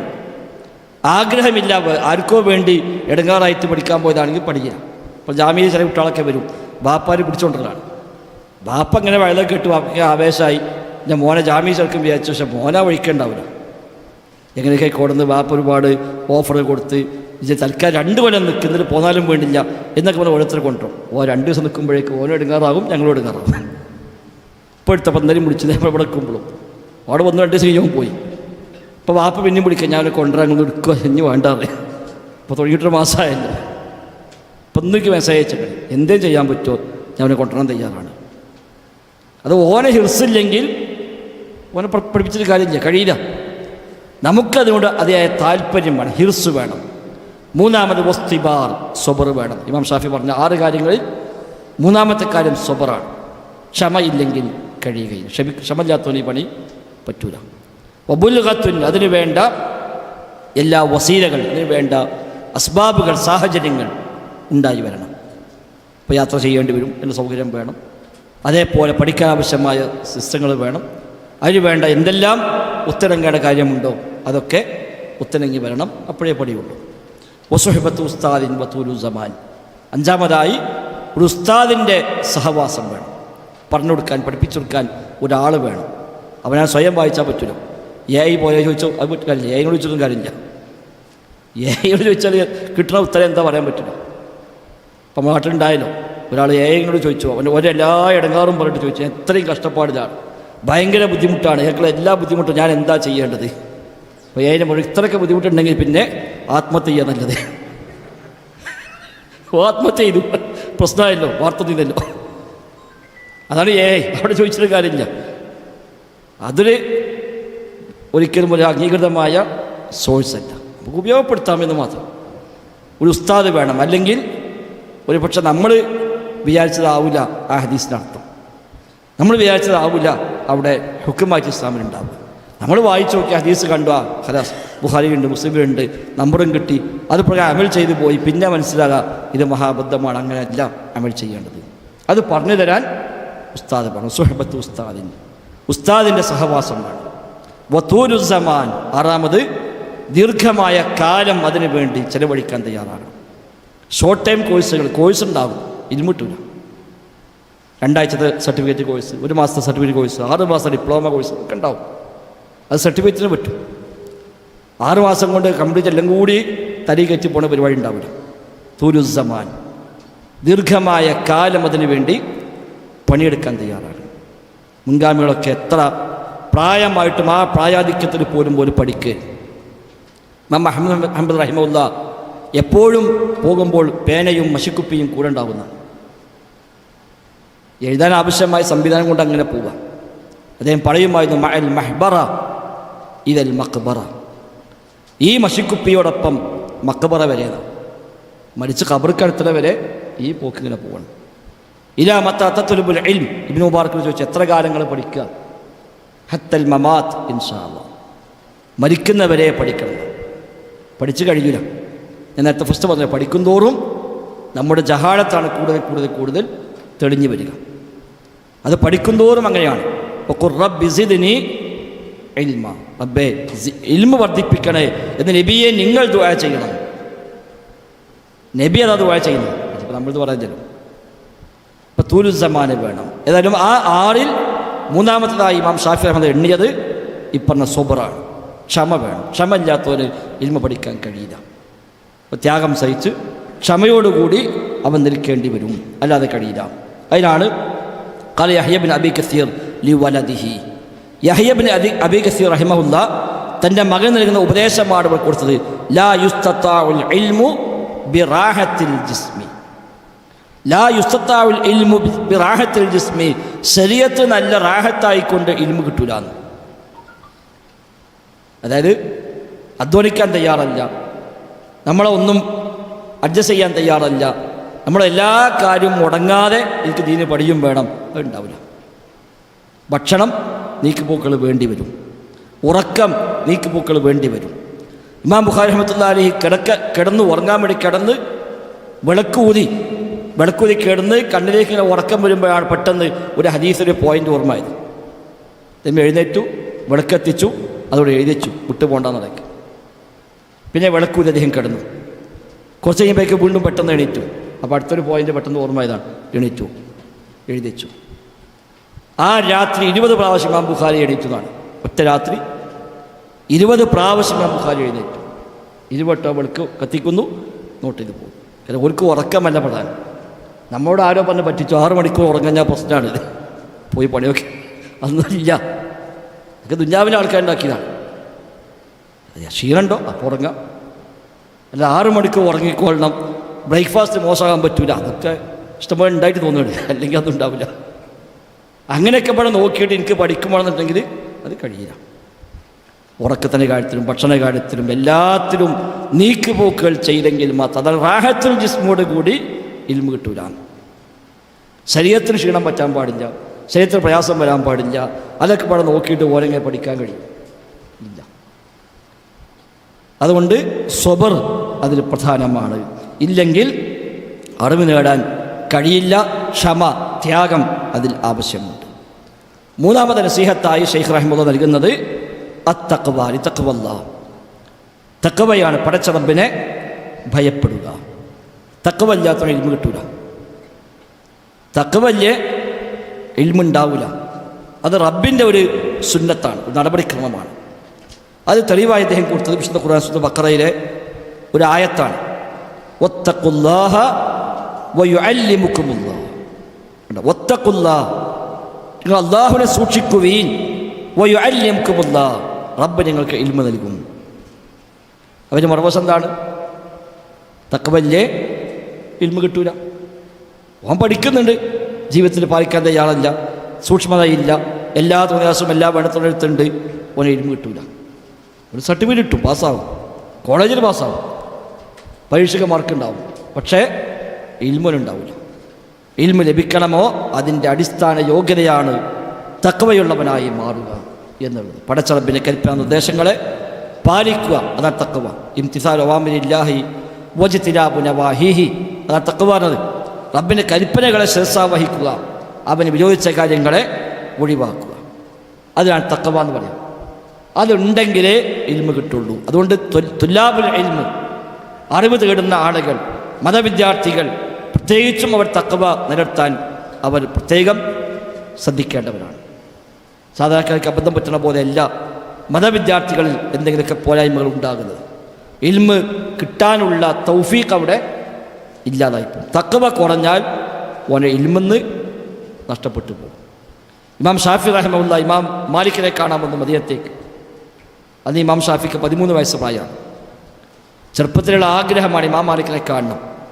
ഇമാം മാലിക് അന്ന് മദീനത്തെ ഏറ്റവും വലിയ ആലിമാണ്. ആലിമുൽ മദീന എന്ന ഹദീസിലൊരു പ്രയോഗമുണ്ട്. ആലിമുൽ മദീന, നബി ഞങ്ങൾ പറഞ്ഞ ഹദീസ് കാണാം. ലോകത്തിൻ്റെ വ്യത്യസ്ത ഭാഗത്ത് നിന്ന് ഒട്ടക സംഘങ്ങളും മറ്റുമായി യാത്ര പുറപ്പെട്ട ആളുകൾ അറിവ് തേടി വരുന്നൊരു കാലം വരാനുണ്ട്. അന്ന് ആലിമുൽ മദീനയായിരിക്കും അവർക്കുള്ള അവലംബം. അത് ഇമാം മാലിക്കിനെ സംബന്ധിച്ചാണ് എന്നാണ് കൂടുതൽ വ്യാഖ്യാതാക്കളും അഭിപ്രായം പറഞ്ഞത്. ഇമാം മാലിക്കിൻ്റെ സദസ്സിൽ ധാരാളം പണ്ഡിതന്മാർ ദീന് പഠിക്കാൻ വേണ്ടി വന്നു ചേരുമായിരുന്നു, ആയിരക്കണക്കായ ആളുകൾ. ഇമാം ഷാഫി റഹിമഹുള്ളയുടെ വലിയ ആഗ്രഹമായിരുന്നു ഇമാം മാലിക്കിനെ പോയി കാണണം, അവിടെ പോയി അദ്ദേഹത്തിന് ശിഷ്യത്വം സ്വീകരിക്കണം, അവിടുന്ന് ഹദീസ് പഠിക്കണം എന്ന് വലിയ ആഗ്രഹം ഇമാം ഷാഫിക്ക് ഉണ്ടായിരുന്നു. അങ്ങനെയാണ് 13-ാമത്തെ വയസ്സിൽ ഇമാം ഷാഫി മദീനത്തേക്ക് എത്തുന്നത്. അദ്ദേഹം മക്കയിലായിരുന്നു. 2-ാം വയസ്സിൽ മക്കത്തെത്തി. പിന്നെ അവിടെ താമസിച്ചു. അവിടുന്ന് ഖുർആൻ ഹിഫ്ളാക്കി. ഇമാം മാലിക്കിൻ്റെ അൽ മുവത്ത എന്ന കിതാബ് ഹിഫ്ളാക്കി. അതെല്ലാം കഴിഞ്ഞ് 13-ാമത്തെ വയസ്സിൽ ഇമാം മാലിക്കിനെ കാണാൻ വേണ്ടി അദ്ദേഹം മക്കയിലേക്ക് പോവുകയാണ്. ഒരു യാത്രാ സംഘത്തിൽ കൂടെ പോയത്. മക്കയിൽ നിന്ന് മദീനത്തേക്ക് പോകുന്ന ഒരു യാത്രാ സംഘത്തെ കിട്ടി. ഉമ്മാൻ്റെ പെർമിഷൻ വാങ്ങി, ചെറിയ കുട്ടി 13 വയസ്സിലുള്ളൂ, ഉമ്മയുടെ അനുവാദം വാങ്ങി തൻ്റെ വസ്ത്രവും കഴിക്കാനുള്ള 1-2 കുറച്ച് റൊട്ടിയും ഭക്ഷണങ്ങളും ഏതാനും നാണയങ്ങളും എല്ലാം കൂടെ ഒരു പെട്ടിയിലാക്കി കെട്ടി റെഡിയാക്കി ഒരു യാത്രാ സംഘത്തിൻ്റെ കൂടെ അദ്ദേഹം യാത്ര പോവുകയാണ്. 7 ദിവസം സഞ്ചരിച്ചിട്ടാണ് അദ്ദേഹം അന്ന് മദീനത്തേക്ക് എത്തിയത്. അന്നത്തെ കാലത്തുള്ള യാത്രയാണ്. മക്കയിൽ നിന്ന് മദീനത്തേക്ക് സഞ്ചരിക്കാൻ അദ്ദേഹത്തിന് അന്ന് ആവശ്യം വന്നത് 7 ദിവസമാണ്. അവിടെ ചെന്ന് ഇമാം മാലിക്കിനെ കണ്ടു, പരിചയപ്പെട്ടു. അങ്ങനെ അദ്ദേഹം ഈ കുട്ടിയെ അന്ന് ഒരു ഇൻ്റർവ്യൂ നടത്തി. അപ്പോൾ ഖുർആൻ ഹിഫ്ളുണ്ട്, ഇമാം മാലിക് എഴുതിയ മുവത്ത എന്ന കിതാബ് ഹിഫ്ളുണ്ട്. ഇതൊക്കെ കണ്ടപ്പോൾ ഇമാം മാലിക്കിന് വലിയ അത്ഭുതവും വലിയ താല്പര്യവും ആ കുട്ടിയോട് തോന്നി. അന്ന് ഇമാം മാലിക് കൊടുത്ത ഉപദേശമുണ്ട്, നിൻ്റെ കൽബിൽ അല്ലാഹു തആല ഒരു വെളിച്ചം കത്തിച്ച് വെച്ചിട്ടുണ്ട്. ഇനി പാപങ്ങൾ ചെയ്ത് ഇനി അത് കെടുത്തിക്കളയാൻ പാടില്ല. അപ്പം പാപം ചെയ്താൽ ആ വെളിച്ചം കെട്ടുപോകും. അറിവ് വെളിച്ചമാണ്. അൽ ഇൽമു നൂറുൻ, അറിവ് വെളിച്ചമാണ്. പാപങ്ങൾ ഇരുട്ടാണ്, തിന്മകൾ ഇരുട്ടാണ്, ഫിത്നകൾ ഇരുട്ടാണ്. അറിവ് വെളിച്ചമാണ്. ഒരു സ്ഥലത്ത് വെളിച്ചം ഇരുട്ടും ഒപ്പുണ്ടാവുന്നില്ല. വെളിച്ചം വന്നാൽ ഇരുട്ട് പോകും, ഇരുട്ട് വന്നാൽ വെളിച്ചം പോകും, രണ്ടും ഒന്നിച്ചുണ്ടാവില്ല. അതുകൊണ്ട് അറിവാകുന്ന വെളിച്ചം കിട്ടണമോ തഖ്വയാകുന്ന അതിനുള്ള ആവശ്യമായ അടിസ്ഥാനം അത് ഉണ്ടാകണം. തഖ്വയില്ലേ, പാപങ്ങളാണോ ജീവിതത്തിൽ, തോന്നിവാസങ്ങളാണോ ജീവിതത്തിൽ, അതൊക്കെ ഇരുട്ടാണ്. ആ ഇരുട്ടുണ്ടെങ്കിൽ പിന്നെ വെളിച്ചത്തിന് അവിടെ സ്ഥാനമില്ല. അവിടെ തഖ്വയുണ്ടെങ്കിലാണ് ഇൽമ് കിട്ടുക. അതാണ് വത്തഖുല്ലാഹ് വയുഅല്ലിമുക്കുമുല്ലാഹ്. നിങ്ങൾ റബ്ബിനെ സൂക്ഷിക്കണം, റബ്ബ് നിങ്ങൾക്ക് ഇൽമ് നൽകും, അറിവ് വർദ്ധിപ്പിച്ച് നൽകുന്നു. അതുകൊണ്ട് ദീനു പഠിക്കാൻ ആഗ്രഹിച്ച് ദീനു പഠിക്കാൻ താല്പര്യപ്പെട്ട് മുന്നോട്ട് വരുന്ന എല്ലാവരും, അത് മതവിദ്യാർത്ഥികളാവട്ടെ, ഇനി അതല്ല ദീനു പഠിക്കാൻ ഇത്തരം സംവിധാനങ്ങളിൽ ക്ലാസ്സുകൾ കേൾക്കാനായും ഖുതുബ കേൾക്കാനായും ഒക്കെ വന്നിരുന്ന് ജോലികൾക്കിടയിൽ സമയം കണ്ടെത്തി ദീനു പഠിക്കണം എന്ന് കരുതി വരുന്ന ആളുകളാണെങ്കിൽ ആ അറിവ് ഉപകാരപ്പെടണമോ തഖ്വ എന്നുള്ളത് അടിസ്ഥാനമാണ്.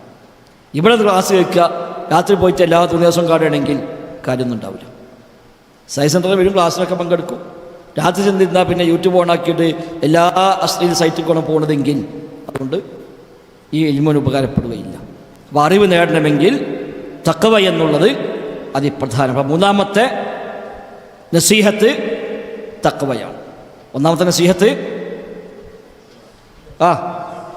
ഒന്ന് അൽ ഇഖ്ലാസ്, 2 ക്ഷമ അസ്സബർ, 3 തഖ്വല്ലാഹ് പടച്ച റബ്ബിനെ സൂക്ഷിക്കുക. അതില്ലാത്തവന് ദീന് പഠിയുകയില്ല എന്നർത്ഥം. നാലാമതായി അദ്ദേഹം പറഞ്ഞ ഒരു നസീഹത്ത് അൽ ഇസ്തിംറാറു വൽ മുദാവമത്തു. അൽ ഇസ്തിംറാറു വൽ മുദാവമ, തുടർച്ചയും സ്ഥിരതയും. ഇസ്തിംറാർ തുടർച്ചയായി ആ വഴിക്ക് തന്നെ പോവുക. ഒരു ആവേശത്തിൽ പുറത്തുനിന്ന് വന്നിട്ട് ഭയങ്കരമായ ഒരു വന്നു പിന്നെ അവനെ കാണാനില്ല, അതുകൊണ്ട് കാര്യമില്ല. ചില ആൾ അങ്ങനെയാണ്, എവിടുന്നോ ഒന്ന് സ്പാർക്ക് ചെയ്ത് വരും, നമുക്കിവിടെ ദൗർമാണ്, ഗ്ലാസ് വേണം, ഭയങ്കര ഒരു ജഗ പുകയിരിക്കും, പിന്നെ അവനെ വഴിക്കേ കാണുക. അതുകൊണ്ട് കാര്യമില്ല. ഇസ്തിംറാർ തുടർച്ചയായി പോകും. അതിൽ മുദാവമത്ത് സബാത്ത്, പതിവായി സ്ഥിരമായി അത് ചെയ്യുകയും വേണം. കുറച്ച് പഠിച്ചോ കഴിയണില്ല, ഇട്ടിന് പോയാൽ കഴിയില്ല. ചിലർക്ക് അങ്ങനെ കുറച്ച് പഠിക്കാൻ വരും, പിന്നത്തൊന്നും പറ്റില്ല, നടക്കുന്നില്ല, അത് പഠിയുന്നില്ല. ജാമ്യയിലൊക്കെ ഉണ്ടെങ്കിൽ കുറെ വിട്ടാണ്, വന്നൊരു കുറച്ച് കഴിയുമ്പോഴേക്ക് ഓവർലോഡാണ്, എനിക്ക് പറ്റുന്നില്ല, അത് വേണ്ട പോകും. അങ്ങനത്തേക്കുള്ളതല്ല ഇൽമ്. ഇത് ദായിമായിക്കൊണ്ട് മുദാവമത്ത്, അത് ദായിമാക്ക്, പതിവായി ഏത് അമലും ദായിമാക്കി അല്ലാഹു തആലക്ക് ഇഷ്ടം. അതുകൊണ്ടാണ് ഹദീസ് കാണാൻ വഖദ് കാന അഹബ്ബൽ അമലി ഇലാ റസൂലില്ലാഹി സ്വല്ലല്ലാഹു അലൈഹി വസല്ലം അദ്വമ. നബിക്ക് ഏറ്റവും ഇഷ്ടപ്പെട്ട അമലുകൾ ദായിമായി ചെയ്യുന്ന അമലായിരുന്നു. കുറേ ചെയ്യതല്ല, ഉള്ളത് ദായിമായി ചെയ്യുക. ഒരാവേശത്ത് കുറേ ചെയ്യുക പിന്നെ നിർത്തതല്ല, കുറച്ചാണെങ്കിലും നബി തങ്ങൾ പറഞ്ഞു അള്ളാഹു ഏറ്റവും ഇഷ്ടപ്പെട്ടത് അഹബ്ബുൽ അഅ്മാലി മാ ദാവമ അലൈഹി സ്വാഹിബുഹു വഇൻ ഖല്ല. എത്ര കുറച്ചാണെങ്കിലും സ്ഥിരമായി ചെയ്യുന്ന കാര്യമാണ് അള്ളാഹു ഇഷ്ടപ്പെട്ട അമലുകൾ എന്ന് നബി തങ്ങൾ പറഞ്ഞിട്ടുമുണ്ട്. വയകുന ദാലിക മഅ മഹബ്ബത്തിൽ ഇൽമി വറഗ്ബത്തി ഫീഹി. അത് ഉണ്ടാവണമെങ്കിൽ ഇൽമിനോട് ഒരു ഇഷ്ടം വേണം, ഇൽമിനെ സ്നേഹിക്കണം, അത് അതിയായ ആഗ്രഹം വേണം. വതകൂനു ഐദൻ ബഈദൻ അനിൽ മശാകിലി വശവാഗിലി അല്ലതി തുശ്ഗിലുക അൻ തലബിൽ ഇൽമി. അറിവ് തേടുന്നതിൽ നിന്ന് എന്നെ വ്യാപൃതമാക്കുന്ന എന്തെല്ലാം മുഷ്കിലാത്ത്, എന്തെല്ലാം പ്രശ്നങ്ങൾ, തടസ്സങ്ങൾ എന്തെല്ലാം ഉണ്ടോ അതിനൊക്കെ ഒഴിവാകാൻ ശ്രദ്ധിക്കണം. അല്ലെങ്കിൽ ഓരോ തടസ്സങ്ങൾ വരും. പഠിക്കണമെന്ന് വിചാരിക്കും, പക്ഷെ അപ്പോഴേക്കും ഓരോ പ്രശ്നം വന്നു, മറ്റെന്തെങ്കിലും തടസ്സങ്ങൾ വന്നു, അപ്പം ഞാൻ അത് കഴിയട്ടെ, അത് കഴിയുമ്പോൾ പാടൊന്ന് വരും, അപ്പം അത് കഴിയട്ടെ, അങ്ങനെ പോയാൽ ഒരു പഠിക്കാൻ കഴിയില്ല. നേരെ മറിച്ച് ദായിമായി പോകുക, സ്ഥിരമായി അതിൽ ഒരു കൃത്യമായ പ്ലാനിങ്ങോട് കൂടി പോകുക. ഇത്ര കാലം കൊണ്ട് ഇന്നതൊക്കെ പഠിച്ചെടുക്കണം എന്നൊരു പ്ലാന് വേണം. നമുക്ക് ആയുസ്സിനിടയിൽ ഇന്നതൊക്കെ പഠിച്ചെടുക്കുക ഒരു പ്ലാന് വേണം. ചെറിയ ചെറിയ സംഗതിയിൽ തുടങ്ങി അങ്ങനെ മേൽപോട്ട് പോയി ഒരു 10 കൊല്ലം ഇവിടെ നിങ്ങൾക്ക് ഇടപെടാൻ കഴിഞ്ഞാൽ ആ 10 കൊല്ലം കൊണ്ട് നമുക്ക് ഇന്ന ഒരു ടാർഗറ്റ്, ഒരു എയിം അതുണ്ടാകാനോ, ഇവിടെ നിന്ന് ആളുകളിൽ നിങ്ങൾക്ക് എയിം കാണാനോ. നമ്മുടെ സെൻറ്ററിൽ 10 കൊല്ലം ഒരാൾ വന്നാൽ ആ 10 കൊല്ലം അഖീദയിൽ അയാൾക്ക് ഇന്നതൊക്കെ പഠിക്കണം, ഫിഖ്ഹിൽ ഇന്നതൊക്കെ പഠിക്കണം. ഇത് ഇസ്ലാമിക് സെൻ്റർ ഭാരവാഹികൾക്ക് പ്ലാൻ ചെയ്യാൻ പറ്റും. വെറുതെ മനുഷ്യന്മാർ വന്നങ്ങനെ പോകുക എന്നുള്ളതല്ല. കുറേ വീഴുന്ന എന്തൊക്കെ വേദോട്ട് പോകുന്നു, അതിന് തുടർച്ചയും ഒരു കുറവയും ഒന്നുമില്ലെങ്കിൽ അതിൻ്റെ ഫായിദ കുറയും. നേരെ മറിച്ച് ഇവിടെ സ്ഥിരമായി വരുന്ന ആളുകൾ, അത് ഒരാളായിക്കോട്ടെ, ഒരാളൊന്നും വേണ്ട, 10 കൊല്ലം ജുബൈൽ വർക്ക് ചെയ്യുകയാണെങ്കിൽ ആ 10 കൊല്ലം കൊണ്ട് അയാൾക്ക് അഖീദയിൽ ഒരു കൊല്ലത്തിൽ 10 മസല എടുത്താൽ 10 കൊല്ലം കൊണ്ട് 100 മസല എടുത്തില്ലേ. അങ്ങനെ പ്ലാൻ ചെയ്യാൻ പറ്റും. നമ്മൾ സംഘടനയ്ക്ക് അഖീദ ഒരു മസല ഒരു ദിവസം പഠിപ്പിക്കും, ഒരു ആഴ്ച ഒരു മസല പഠിപ്പിക്കും എന്ന് തീരുമാനിച്ചാൽ ഒരു കൊല്ലത്തിൽ ഏകദേശം 50 ആഴ്ചട്ടു. 50 മസല പഠിക്കാം. 10 കൊല്ലം വന്നാൽ 500 മസല ഓന് പടി. ഒരു അധികം സമയമൊന്നും വേണ്ടിയില്ല. ഫിഖ്ഹിൽ ഓരോ മസല കൊടുക്കാൻ പറ്റും, ഒരു ഹദീസ് കൊടുക്കാൻ പറ്റും. അങ്ങനെയൊക്കെയുള്ളൊരു പ്ലാനിങ്ങോട് കൂടി ഒരു ലക്ഷ്യം മുന്നോട്ട് വെച്ചുകൊണ്ട് പോകുമ്പോഴാണ് ഇത് എവിടേക്കെങ്കിലും എത്തുക. അല്ലെങ്കിൽ വഴിയിൽ വെച്ച് ഇട്ടെറിഞ്ഞ് പോകും. ഇവിടെ ഷെയ്ഖ് കൊടുത്ത ഒരു ഉപദേശം കൂടി താഴെ കൊണ്ടടാ കണ്ടോ. മുൻകാല പണ്ഡിതന്മാരുടെ ഗ്രന്ഥങ്ങളായ സിഹാഹു സിത്ത, മുസ്നദ് അഹമ്മദ് തുടങ്ങിയവ പഠിക്കാൻ പ്രത്യേകം ശ്രദ്ധിക്കുക എന്നാണ്. സിഹാഹു സിത്ത പറഞ്ഞാൽ ബുഖാരി, മുസ്ലിം, തുർമുദി, അബൂദാവൂദ്, നസായി, ഇബ്നു മാജ 34,000 ഹദീസ് ഉണ്ടാവും. കുറേ ആവർത്തനം ഉണ്ടാവും. ഒരു ഹദീസ് 2 പ്രാവശ്യം 3 പ്രാവശ്യം 4 പ്രാവശ്യം 5 പ്രാവശ്യമൊക്കെ ചിലപ്പോൾ വരും. ഒരു ഹദീസിന് 10 കാര്യം മനസ്സിലാവുമെങ്കിൽ ചിലപ്പോൾ 10 വിഷയത്തിൽ 10 പ്രാവശ്യം ഹദീസ് എടുത്തു കൊടുക്കും. ഇത് പഠിക്കുക. മുസ്നദ് അഹമ്മദ് 27,000 ഹദീസുണ്ട് അതിൽ മാത്രം. അത് പഠിക്കുക. അപ്പോൾ അതിനൊക്കെ ഇസ്തിംറാർ വേണം, മുദാവമത്ത് വേണം. അല്ലാതെ നമ്മൾ തൽക്കാലം ഒരു 4 ഹദീസ് പഠിച്ചു അതന്നെ വലിയിട്ടിഞ്ഞ് മതി എന്നാണെങ്കിൽ അതും പോകും. ഇസ്തിംറാർ ദായിമായിക്കൊണ്ട് മുദാവമത്തോടു കൂടി പഠിക്കാൻ നമ്മൾ ശ്രമിക്കേണ്ടതുണ്ട്. 5-മതായി അത്തവാദുഉ വതർക്കു തകബ്ബുരി, വിനയം ശീലിക്കുക, അഹങ്കാരം പഠിക്കുക. തവാദു എന്ന വിനയം. പഠിക്കുന്തോറും നമ്മൾ താഴുകയാണ് വേണ്ടത്, വിനയം ഉണ്ടാകണം വേണ്ടത്. തക്കബ്ബുർ, കിബർ ഒഴിവാക്കുക. വതർക്കു തകബ്ബുർ, പഠിച്ചാൽ പിന്നെ കിബർ കൂടില്ല. ശരിയായിട്ട് പഠിച്ചാൽ കിബർ കൂടുക, അല്ലെങ്കിലാണ് കിബർ കൂടുക. അറിവ് കൂടുന്തോറും താഴുകയാണ് ചെയ്യുക. മരത്തിൽ പഴങ്ങൾ നിറഞ്ഞാൽ മരത്തിൻ്റെ കൊമ്പ് പൊന്തല്ല ചെയ്യാം, അത് താഴുക ചെയ്യാം. ആ കായകൾ എത്ര കണ്ട് വെയിറ്റ് കൂടുന്നുവോ അത്രയും കണ്ട് ആ കൊമ്പങ്ങനെ താഴ്ന്നതാണ്, ചിലപ്പോൾ പൊട്ടിച്ചാടും ചെയ്യും. അതാണ് അറിവ്. അല്ല കുറച്ച് പഠിക്കുമ്പോൾ ഞാൻ വല്ല ആര്യമാണ്, എന്നെ കണ്ട എല്ലാവരും എഴുന്നേറ്റിക്കണം, ആരാ എന്നോട് അങ്ങനെ പറയാൻ എന്നുള്ളതല്ല. കിബറുണ്ടായിക്കൂടാ. തർക്കു തക്കബ്ബുർ, അഹങ്കാരം പിടിയുക, തവാദുഉ കാണിക്കുക, വിനയം കാണിക്കുക. ഇൽമുള്ളവർ വിനയം കാണിച്ചില്ലെങ്കിൽ പിന്നെ ആരെ കാണിക്കുക? ഇൽമുള്ളവർക്ക് അഹങ്കാരം ഒഴിവാക്കാൻ പറ്റുന്നില്ലെങ്കിൽ പിന്നെ ആർക്കും ഒഴിവാക്കാൻ പറ്റും? 2 പോരായ്മ മനുഷ്യന്മാർക്ക് അസൂയായിട്ടുള്ളത്. ഒന്ന് അറിവില്ലായ്മയാണ്, മറ്റൊന്ന് ദുൽമാണ്. ഇന്നഹു കാന ദലൂമൻ ജഹൂല. മനുഷ്യൻ ദുലൂമാണ്, ജഹൂലാണെന്ന് പറഞ്ഞു. ദുൽമുള്ളവനാണ്, ജാഹിലാണ്.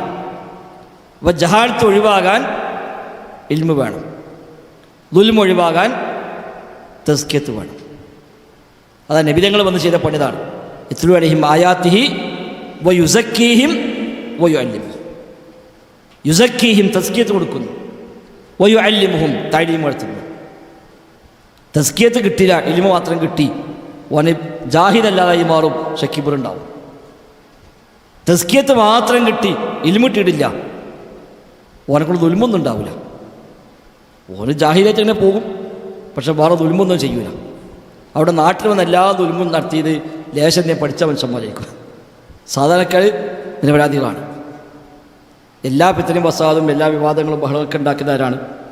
ഏതെങ്കിലുമൊക്കെ വിവരമുണ്ടെന്ന് തോന്നുന്ന മനുഷ്യന്മാരാണ്. ഓരെന്തേലും പ്രശ്നം ഉണ്ടാക്കും, വൈമിലാണ് പിന്നെ പക്ഷം ചേർന്നിട്ട് ഗ്രൂപ്പാകലും ഭിന്നിപ്പുണ്ടാക്കുക. അങ്ങനെ തന്നെയാണ്. നാടന്മാരോടും കുഴപ്പമുണ്ടാക്കുന്നില്ല.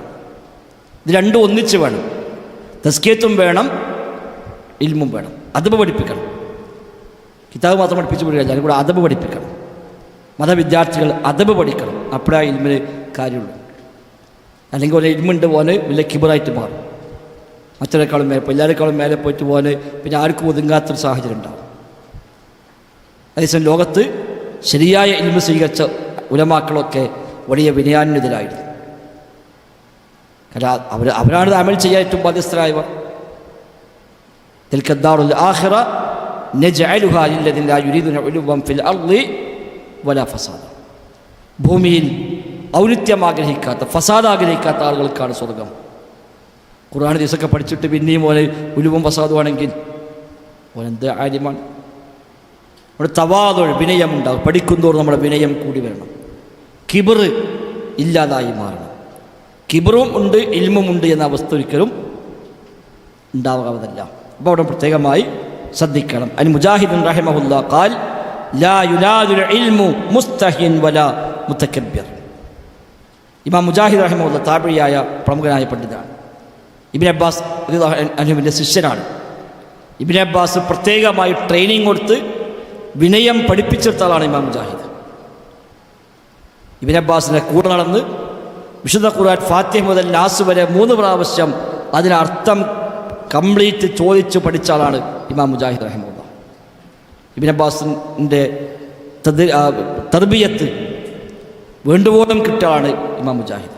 ഇമാം മുജാഹിദ് പറഞ്ഞത് എനിക്ക് ഇബ്നു അബ്ബാസ് ചിലപ്പോൾ എൻ്റെ കാല് കെട്ടിയിടുന്നതാണ്.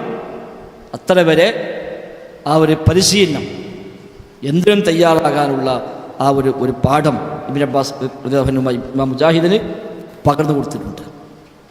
അതുകൊണ്ടാണ് ഇബ്നു അബ്ബാസിൻ്റെ ശിഷ്യന്മാരിൽ ഏറ്റവും പ്രഗത്ഭമായ ശിഷ്യൻ ഇമാം മുജാഹിദ് റഹിമഹുള്ളയാണ്.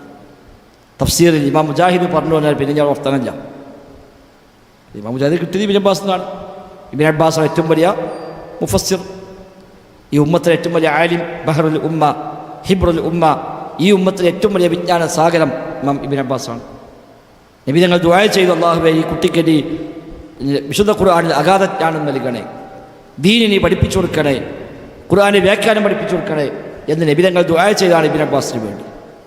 ആ ഇബ്നു അബ്ബാസിന് ശിഷ്യനാണ് ഇമാം മുജാഹിദ്. അദ്ദേഹം പറയാണ്, അറിവ് ലഭിക്കുകയില്ല 2 വിഭാഗം ആളുകൾക്ക്. ഒന്ന് ലജ്ജയുള്ളവൻ, 2 അഹങ്കാരമുള്ളവൻ. ലജ്ജയുള്ളവനും അഹങ്കാരിയുമായ ഒരു വ്യക്തിക്കും അറിവ് നേടാൻ സാധിക്കുകയില്ല. കിബറുണ്ടെങ്കിൽ ഒരു ഇൽമു കിട്ടില്ല. ലജ്ജ ചോദിക്കാൻ മടി, പറയാൻ മടി പറ്റില്ല, ചോദിച്ചുകൊണ്ടേയിരിക്കണം. ഇബ്നു അബ്ബാസിൻ്റെ പ്രത്യേകത ധാരാളമായി ചോദിക്കുമായിരുന്നു. ഇബ്നു അബ്ബാസിനോട് ചോദിക്കുന്നത് നിങ്ങൾക്ക് എങ്ങനെയാണ് ഇത്ര വലിയ ഇൽമുണ്ടായത്? ഇതിന് മറുപടി ബിലിസാനിൻ സഊൽ, ധാരാളമായി ചോദിക്കുന്ന നാവാണ് എൻ്റെ നാവ്. അതിൽ ലജ്ജയില്ല, അറിവ് കിട്ടാൻ വേണ്ടിയാണ്, പഠിക്കാൻ വേണ്ടിയാണ്. അങ്ങനെ ലജ്ജയില്ലാതെ അറിവിൻ്റെ വഴി അന്വേഷിച്ചു പോവുക, അതാണ് അതിനുള്ള വഴി.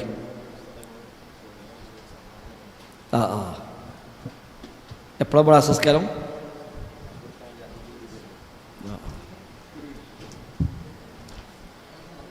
ഓക്കെ, അൽഹംദുലില്ലാ. സമ്മാനം ഉണ്ടെന്നാണ് അപ്പോൾ ചോദ്യം ധാരാളം ചോദിക്കുന്നപ്പോഴാണ് ഉപ്പയ്ക്ക് ഓർമ്മയത്.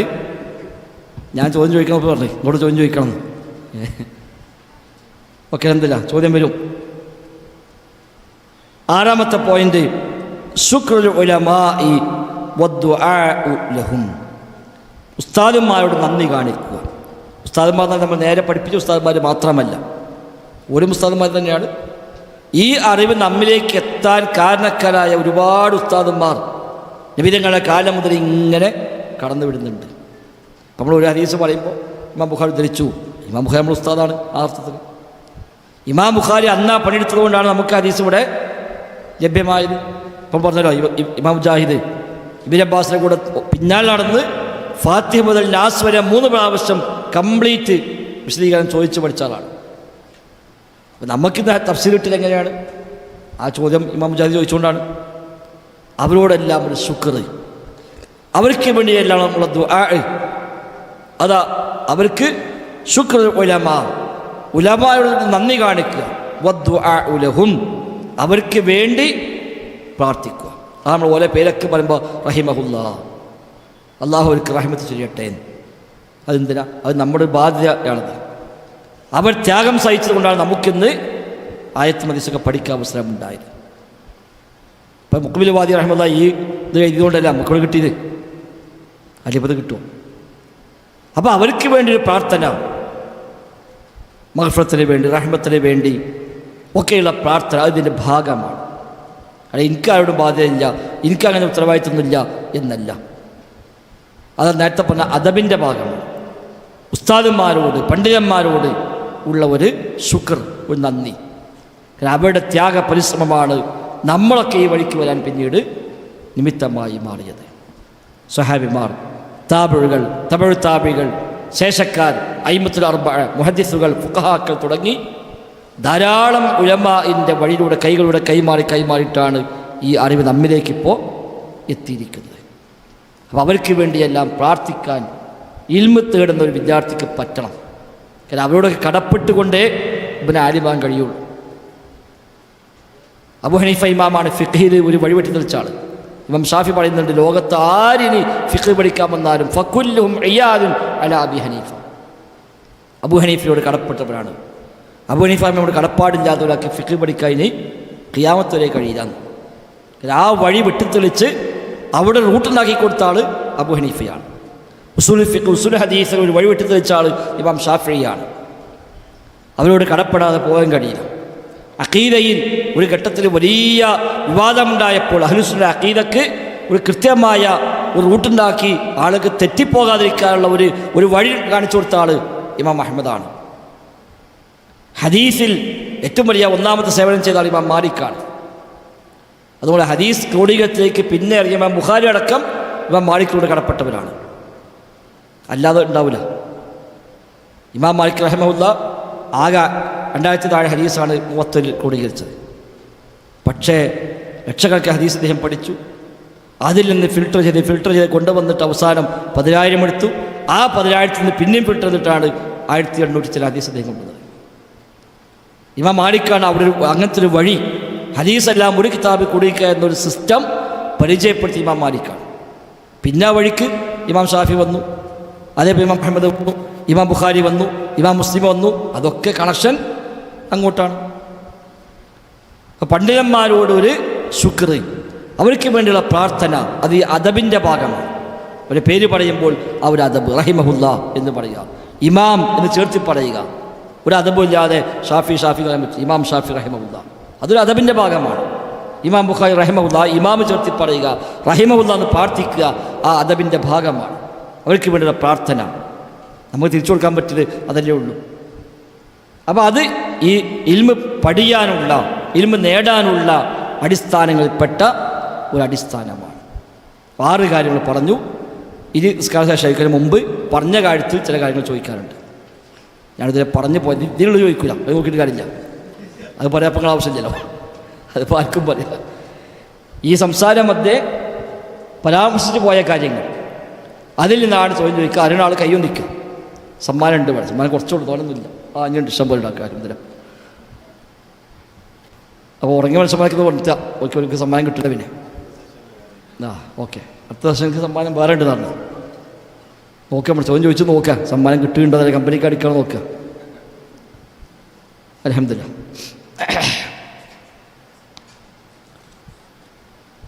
അപ്പോൾ ഈ 6 കാര്യം മൊത്തം നമ്മൾ പഠിച്ചു. അപ്പോൾ അതിൽ പറഞ്ഞു ദീന് പഠിക്കണമെങ്കിൽ 6 കാര്യം ആവശ്യമാണ് എന്ന് ഇമാം ഷാഫി റഹിമഹുല്ലാ പറഞ്ഞിട്ടുണ്ട്. ആ 6 ഉണ്ടെങ്കിലേ ഇൽമ് പഠിയുകയുള്ളൂ എന്ന് പറഞ്ഞു. അതിൽ ഒന്നാമത്തെ കാര്യം പറഞ്ഞത് ബുദ്ധിയാണ്. ബുദ്ധിയെപ്പറ്റി ഇപ്പം ജീവിച്ചപ്പോഴുള്ള പണ്ഡിതൻ പറഞ്ഞ പ്രയോഗം ഞാൻ പറഞ്ഞു. ആരാണ് ഇപ്പോൾ ആ പണ്ഡിതൻ? ഞാനാ പറഞ്ഞത് ഇപ്പം ജീവിച്ചിപ്പോൾ ഇവിടുത്തെ പണ്ഡിതനെ പറ്റി ഞാൻ പറഞ്ഞത്. ബുദ്ധിയെപ്പറ്റി പറഞ്ഞ പരാമർശം, അത് വളർത്തിക്കൊണ്ടുവരാൻ പറ്റും എന്ന് പറഞ്ഞത്.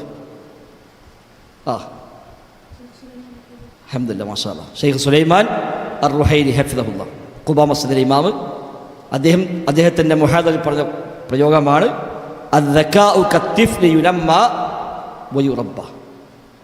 ബുദ്ധി കുട്ടികളെപ്പോലെയാണ്, വളർത്തിക്കൊണ്ടുവന്നാൽ വളർന്നു വരും എന്ന് പറഞ്ഞത്. അൽഹംദുലില്ലാഹ്, കൊടുക്കി.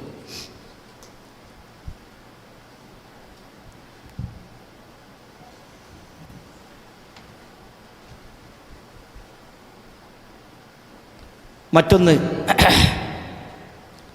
ഇമാം മാലിക് റഹ്മയെ പറ്റി പലപ്പോഴായി നമ്മൾ പരാമർശിച്ചു പോയി ഈ സംസാരത്തിൽ.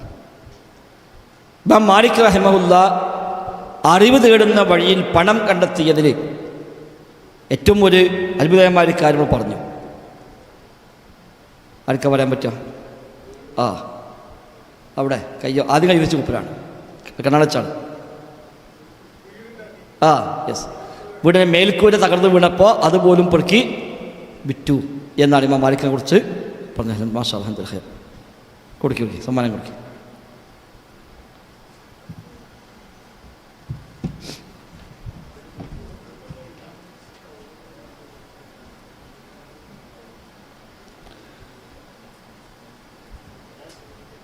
മറ്റൊന്ന്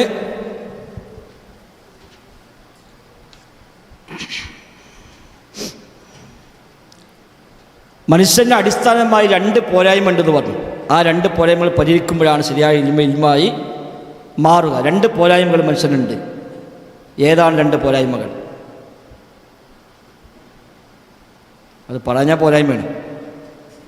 യെസ് യെസ് മാഷാ അല്ലാഹ്. ജഹലും ദുൽമുമാണ്. ഖുർആനിൽ അല്ലാഹ് പറഞ്ഞതാണ് ഇന്നഹു കാന ദുലൂമൻ ജഹൂല. അമാനത്തുമായി ബന്ധപ്പെട്ട് പറഞ്ഞ ആയത്ത് അല്ലാഹ് പറഞ്ഞത് ഇന്നഹു കാന ദുലൂമൻ ജഹൂല. അവൻ ദുൽമുള്ളവനാണ്, ജഹാലത്തുള്ളവനാണ്. അത് ഒഴിവാകാൻ 2 കാര്യം. ജഹൽ ഒഴിവാകാൻ അറിവ് നേടുക, ദുൽമ ഒഴിവാകാൻ തസ്കിയത്ത് ഉണ്ടാവുക. നമ്മൾ രണ്ടും മിക്സ് ചെയ്തിട്ട് പോണപ്പോൾ തസ്കിയത്തും വേണം, അറിവും വേണം. യെസ്. അവസാനത്തെ ചോദ്യം.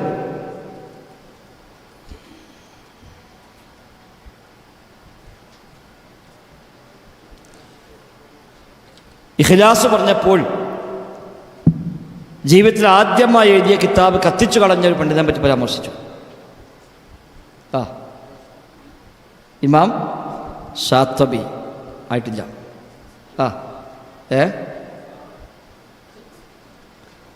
നിങ്ങളെ ഹിർസ് വല്ലാണ്. അൽഹംദുലില്ലാഹ് ഉത്തരമായിട്ടില്ല. ഇപ്പോൾ നിങ്ങളെ ഭാഗത്ത് ഉണ്ടോ?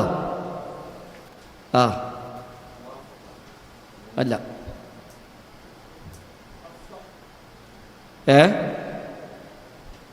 പറഞ്ഞോളി, തെറ്റേ കുഴപ്പമൊന്നുമില്ല.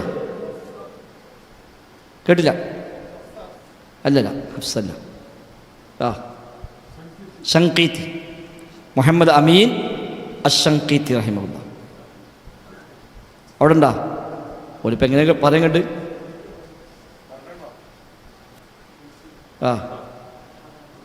അടുത്ത ചോദ്യം പെണ്ണും കൂടെ ആയിക്കോട്ടെ. ഓല് പറയട്ടെ. ഉത്തരം അവിടെ നിന്ന് പറഞ്ഞോ അത്? മാഷാ അല്ലാഹ്.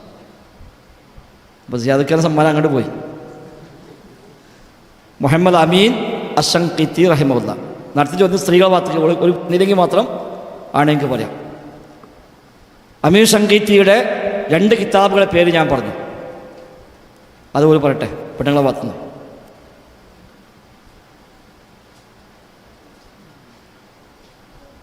സെർച്ച് ചെയ്യാൻ പറ്റിയതാണ്. ഇപ്പോൾ ഈ സെർച്ച് ചെയ്യുന്നത് ഇപ്പോൾ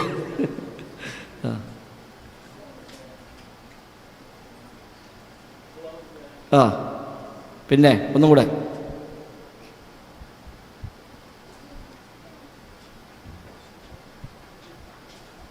രണ്ടാമത്തില്ല. ഒന്ന് അഥവാ ഉൽ ബയാൻ. പിന്നെ ഒന്നുകൂടെ ഉണ്ട്. ഇല്ലെങ്കിൽ ആണും കൊണ്ടുപോകും. ഇപ്പോൾ സിയാദക്ക് റെഡി നിൽക്കുകയാണ്. അതിനെ അറിയുള്ളൂ. ഓക്കെ. രണ്ടാമത്തെ മുദക്കിറത്തു ഫിൽ ഉസൂലി ഫിഖ്. ഉസൂലി ഫിഖിന് അദ്ദേഹം എഴുതിയ മുദക്കിറ. ഇബ്നു ഖുദാമയുടെ റൗദത്തുൻ നാദിർ അടിസ്ഥാനമാക്കി അദ്ദേഹം എഴുതിയ അൽ മുദക്കിറ ഫി ഉസൂലി ഫിഖ് എന്ന ഗ്രന്ഥം ഇമാം ഷങ്കീത്തിയുടെ കിതാബാണ്. അപ്പോൾ അൽഹംദുലില്ലാഹ് ഖൈർ. ഏതെന്നാലും മാഷാ അല്ലാഹ് നല്ല താല്പര്യമുണ്ട്, പഠിക്കാൻ പറ്റിയ ആളുകളുണ്ട്. സ്ത്രീകൾ നല്ല ആവേശത്തിലാണെന്ന് മനസ്സിലായി. ഇൻഷാ അല്ലാഹ് ബാക്കി നിസ്കാരം കഴിഞ്ഞ് തിരിച്ചു വരുന്നു. 5 മണി വരെയാണ് നമ്മളത് കണ്ട സമയം. അവിടെ പരമാവധി ഉപയോഗപ്പെടുത്താൻ പരിശ്രമിക്കുക. അല്ലാഹു സുബ്ഹാനഹു വ തആല കബൂലാക്കുമാറാവട്ടെ. ബറകല്ലാഹു ഫീനാ ജമീഅൻ. അസ്സലാമു അലൈക്കും വറഹ്മത്തുള്ളാഹി.